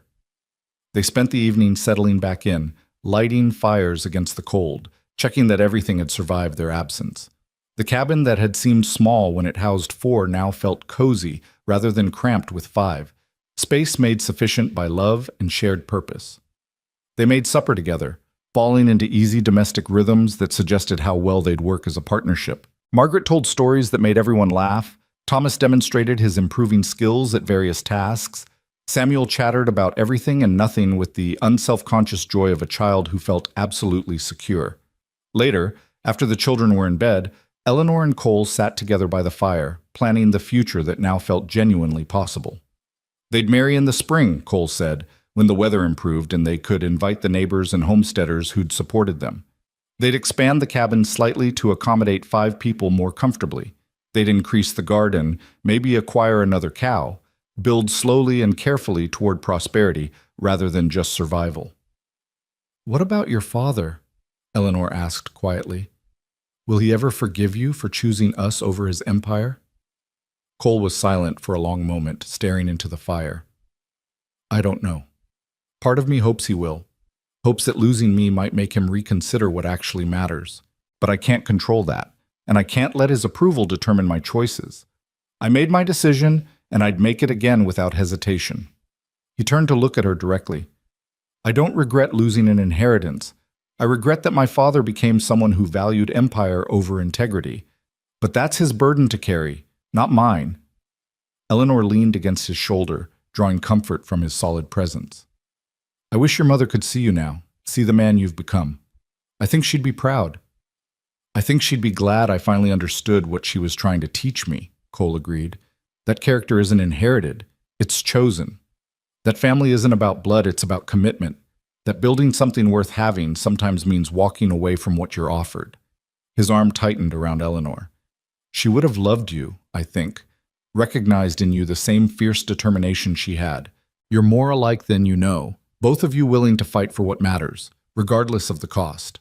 They sat together in companionable silence, watching the fire burn down to embers, and Eleanor felt a peace she hadn't known since before her parents died. The fear that had been her constant companion for so long had finally released its grip. They were safe. They were home. They were together. Everything else, the work of farming, the challenges of expanding their homestead, the daily struggles of frontier life, would come, but she'd face it all with Cole beside her and her siblings thriving around them. Spring arrived gradually, winter reluctant to fully release its grip on Montana territory. But eventually warmth returned. Snow melted to reveal muddy earth ready for planting, and the world turned green with new growth. Eleanor and Cole were married on a brilliant April morning, standing before the cabin with half the homesteaders in the territory gathered to witness. They had no expensive ceremony, no elaborate preparations, just 2 people making promises to each other while surrounded by family and community. Thomas stood beside Cole as his best man, solemn with the responsibility and pride. Margaret was Eleanor's attendant, practically glowing with satisfaction at seeing her predictions come true. Samuel scattered wildflower petals with enthusiastic abandon. Harrison attended as honored guest, having become a friend as much as their lawyer. Even Sarah Mitchell came, documenting the event for the Territorial Gazette with an article that framed it as the perfect ending to the story she'd been following. The promises Eleanor and Cole made to each other were simple but profound. To stand together through hardship and joy. To build a home worth having, to raise their children, biological or chosen, with love and integrity. To remember always that some things were worth fighting for, worth sacrificing for, worth choosing deliberately even when easier paths beckoned. They exchanged simple bands that Cole had commissioned from a traveling metalsmith, metal hammered smooth and inscribed with their initials and the date. When the circuit minister pronounced them married, the gathered homesteaders erupted in cheers. Mrs. Henderson from the trading post produced a fiddle and began playing, and soon the front yard was filled with dancing and laughter and celebration. Food appeared as neighbors shared what they had: precious sugar cookies, smoked meat, preserved fruits carefully rationed from winter stores. It was a community celebration as much as a personal one, these families who'd supported the Wades throughout their struggle now rejoicing in their triumph. Eleanor danced with Cole, with Thomas, with Samuel, with neighbors she barely knew but who'd stood with them when it mattered. She watched her siblings laughing and playing with other children, looking healthier and happier than they had in months. She saw the life they'd fought so hard to build finally taking shape, becoming real, solid, permanent. As evening approached and guests began departing for their own homesteads, Barrett Merrick appeared on horseback at the edge of the property. Eleanor saw him first, felt her body tense instinctively, but Cole's hand on her arm steadied her. Together they watched as Barrett dismounted slowly, hat in his hands, approaching with visible reluctance. The conversation between father and son happened away from the lingering guests, private words for a complicated relationship. Eleanor couldn't hear what was said, but she watched the body language, Barrett's rigid posture gradually relaxing, Cole's defensive stance softening slightly. When they finally embraced, briefly and awkwardly, Eleanor felt tears prick her eyes. It wasn't full reconciliation, might never be that, but it was acknowledgement, recognition that blood ties survived even profound disagreement. Barrett approached Eleanor afterward, his weathered face showing discomfort but also determination. "Mrs. Merrick," he said, the title formal and pointed. "I came to offer my belated congratulations on your marriage and to apologize for the distress my actions caused your family." The words were stiff, clearly difficult for him, but Eleanor heard genuine regret beneath the formality. "Thank you, Mr. Merrick. I appreciate that. My son tells me I was wrong to challenge your claim, that I let grief and ambition twist my values into something my late wife wouldn't recognize."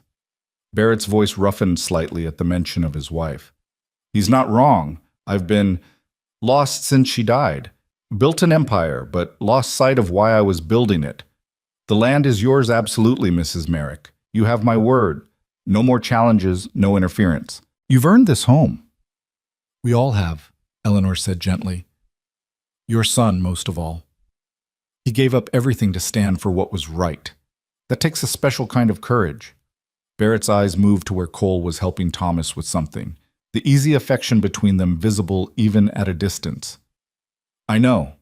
I'm proud of him, though I've done a poor job showing it. He's become the man his mother hoped he'd be. Better than I managed." He settled his hat back on his head, preparing to leave. "The land you have, it's good land, but it's just a start. If you ever want to expand, there's a section adjoining yours to the east that I'll deed to you as a wedding gift. Not charity," he added quickly, seeing Eleanor's expression. A father helping his son and new daughter-in-law establish themselves. "If you'll accept it." Eleanor looked at Cole, who'd rejoined them in time to hear his father's offer. Husband and wife exchanged a glance, a whole conversation happening in that look before Cole spoke. "We'll accept, Father, with gratitude. Not because we need it to survive, but because it represents something important. You recognizing that building a home matters more than building an empire. Mother would be pleased by that recognition." Barrett nodded shortly, emotion flickering across his face before he controlled it. "She would. She'd be pleased by a lot of things about this day." He mounted his horse with the ease of long practice. "You're welcome at the ranch, son. Both of you, all of you. When you're ready, the door's open." He rode off without waiting for a response, his straight back and steady pace suggesting a man carrying his burdens with as much dignity as he could muster. Cole watched him go with an expression of complicated relief, grief, and hope mingling in equal measure. "He's trying," Eleanor said softly. "That's more than I expected." "It's more than he's done in years," Cole agreed. "Maybe losing me, almost losing me permanently, reminded him what actually matters. Or maybe he's just tired of being alone in that big house, surrounded by wealth but empty of the things that make life worth living." He turned to Eleanor, pulling her close. "Either way, we'll give him time. Let him prove through actions that he means what he said. Family isn't automatic. It's earned through choices and commitment." The last of the guests departed as night fell, leaving just the five of them, Eleanor and Cole, Thomas and Margaret and Samuel. They gathered in the cabin that now legally belonged to all of them, lit lamps against the darkness, and shared a final meal of their wedding day. The children were exhausted from excitement, barely able to keep their eyes open. Cole carried Samuel to bed, then came back to help Eleanor clean up the remains of the celebration. "This is really our life now," Eleanor said, marveling at the transformation from that first desperate winter. "Married, secure, building something real. Sometimes I have to remind myself it's not a dream I'll wake up from." "If it's a dream, we're both having it," Cole replied, his arms coming around her from behind as she worked at the wash basin. "And I never want to wake up. This, you, the children, this home we're building, it's everything I ever wanted without knowing I wanted it."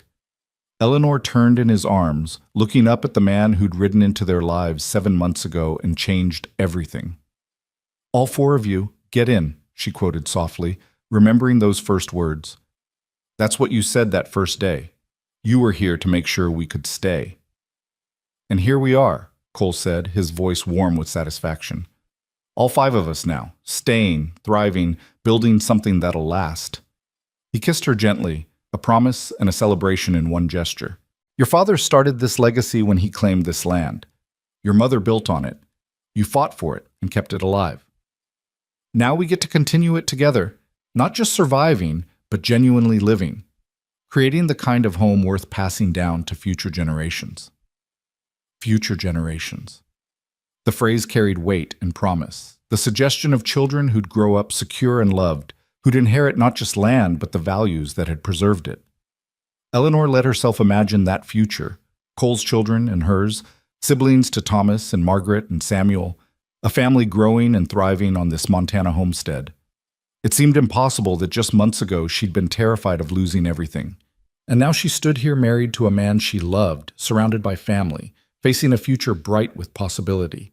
Margaret appeared in the bedroom doorway, rubbing her eyes sleepily. "Eleanor, are you happy?" Eleanor crossed to her sister, pulling her into a warm embrace. "Yes, honey, I'm very happy. Are you?" "Yes. I like having Cole as part of our family. I like that we don't have to be scared anymore. I like that Thomas smiles more now, and Samuel laughs all the time, and you don't look so tired and worried." Margaret yawned hugely. "I like that we're home, and it's really, truly ours forever." "Forever," Eleanor confirmed, her voice thick with emotion. "This is ours, and no one can ever take it from us. You're safe here, Margaret. We all are." She tucked her sister back into bed, then stood in the doorway watching all three children sleep. Thomas sprawled across more than his share of the bed, Margaret curled into a neat ball, Samuel clutching the carved wooden horse Cole had given him months ago. They looked peaceful, secure in ways they hadn't since before their parents died. Whatever struggles lay ahead, whatever challenges Montana Territory would throw at them, these children would face them from a foundation of safety and love. Cole appeared beside her, his arms settling around her waist as they watched the sleeping children together. "They're good kids. We're lucky to have them." "We're lucky to have each other," Eleanor corrected. "All of us. This family we've built from loss and struggle and stubborn hope. That's the real victory. Not just keeping the land, but creating something worth keeping it for." They returned to the main room, banked the fire for the night, prepared for sleep in the cabin that now held a married couple and their children.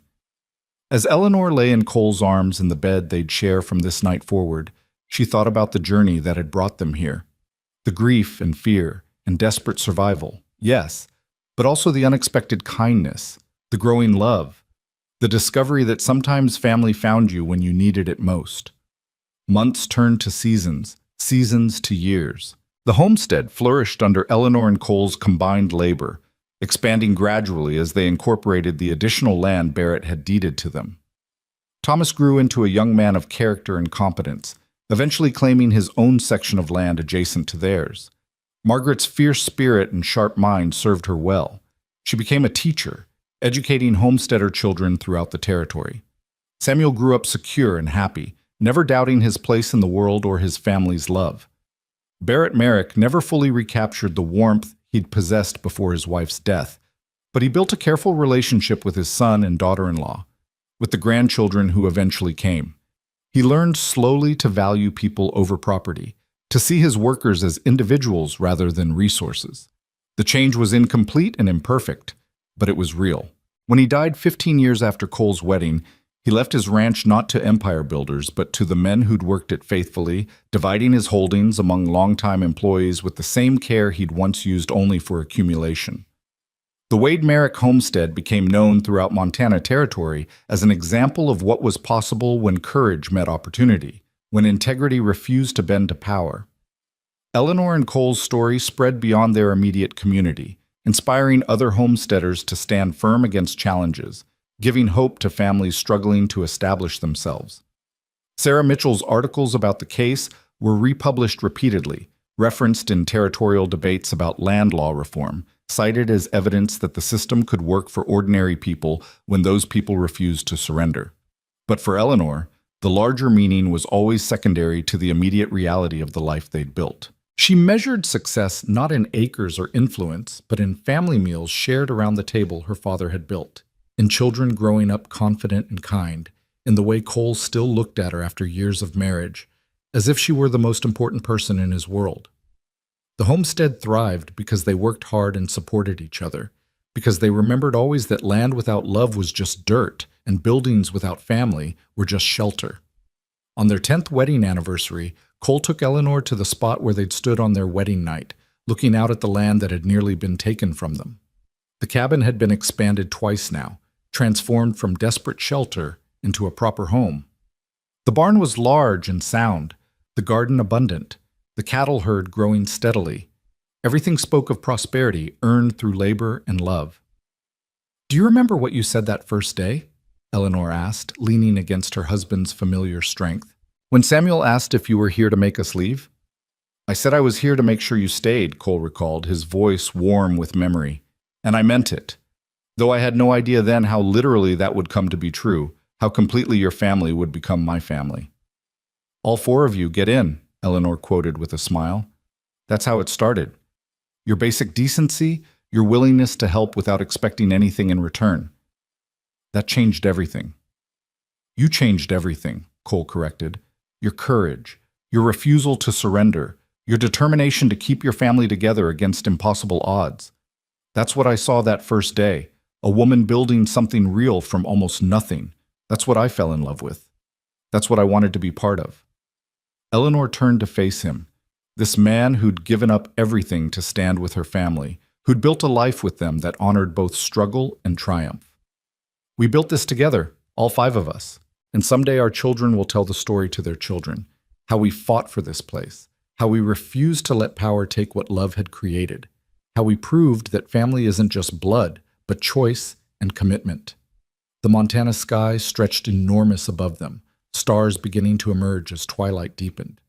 From the cabin behind them came sounds of their children, 3 biological babies added to the original 3 siblings, a family of 8 now, loud and chaotic and absolutely perfect. Margaret was visiting with her husband, Thomas, with his new bride, Samuel, proudly showing off the horse he'd trained himself. The homestead that had nearly been lost now thrived with the next generation preparing to carry it forward. "All 4 of you, get in," Cole repeated softly, the phrase that had become their family motto, the reminder of where they'd started and what they'd survived. "Now it's all 8 of us, building something that'll last long after we're gone." Your parents would be proud, Eleanor, of what you protected, what you built, how you turned near disaster into this beautiful life. "Our life," Eleanor corrected, just as she'd corrected him so many times before. "Together. That's what made it possible. Not doing it alone, but finding each other and choosing to build something worth having." She smiled up at her husband, her partner, the man who'd ridden into her desperate existence and helped transform it into joy. "Thank you for that first ride. Thank you for seeing us as worth helping. Thank you for choosing us." "Thank you for letting me," Cole replied, "for trusting me despite everything my father did, for showing me what actually matters in life, for building this home that's become my home too." He kissed her gently, a gesture as familiar and comfortable as breathing after 10 years of marriage, "for giving me the family I didn't know I was searching for." They stood together as darkness fell completely, and the Montana stars blazed into brilliance above their homestead. This land they'd fought so hard to keep and had transformed into something magnificent through sheer stubborn love. Inside the cabin, family waited. The children they'd raised and protected, the grandchildren just beginning to arrive, the life they'd built from almost nothing. This was home. This was family. This was the victory that mattered. Not the legal triumph in Judge Morrison's courtroom, though that had been necessary, but the daily triumph of choosing each other, supporting each other, building something real in a territory that promised nothing but gave everything to those brave enough to fight for it. All four of them had gotten in, just as Cole had promised that first day. And then they'd become 5, then 8, a family that grew not just through births, but through the daily choice to stand together, to protect what mattered, to build a home worth fighting for. Under the vast Montana sky, Eleanor Wade Merrick held her husband's hand and felt the absolute certainty that this place, this family, this life they'd created together was exactly what her parents had dreamed of when they'd first claimed this land. They'd planted seeds, and those seeds had grown into something more beautiful than anyone could have imagined. The rancher who'd said, "All four of you get in," had kept his promise. They'd stayed. They'd thrived. They'd won. And that victory, hard-earned and absolutely real, would echo through generations, a story of courage and love and the stubborn refusal to surrender what mattered, told and retold as long as the Montana wind blew across their homestead and family gathered around the table where it had all begun. Home, family, forever, family. The end.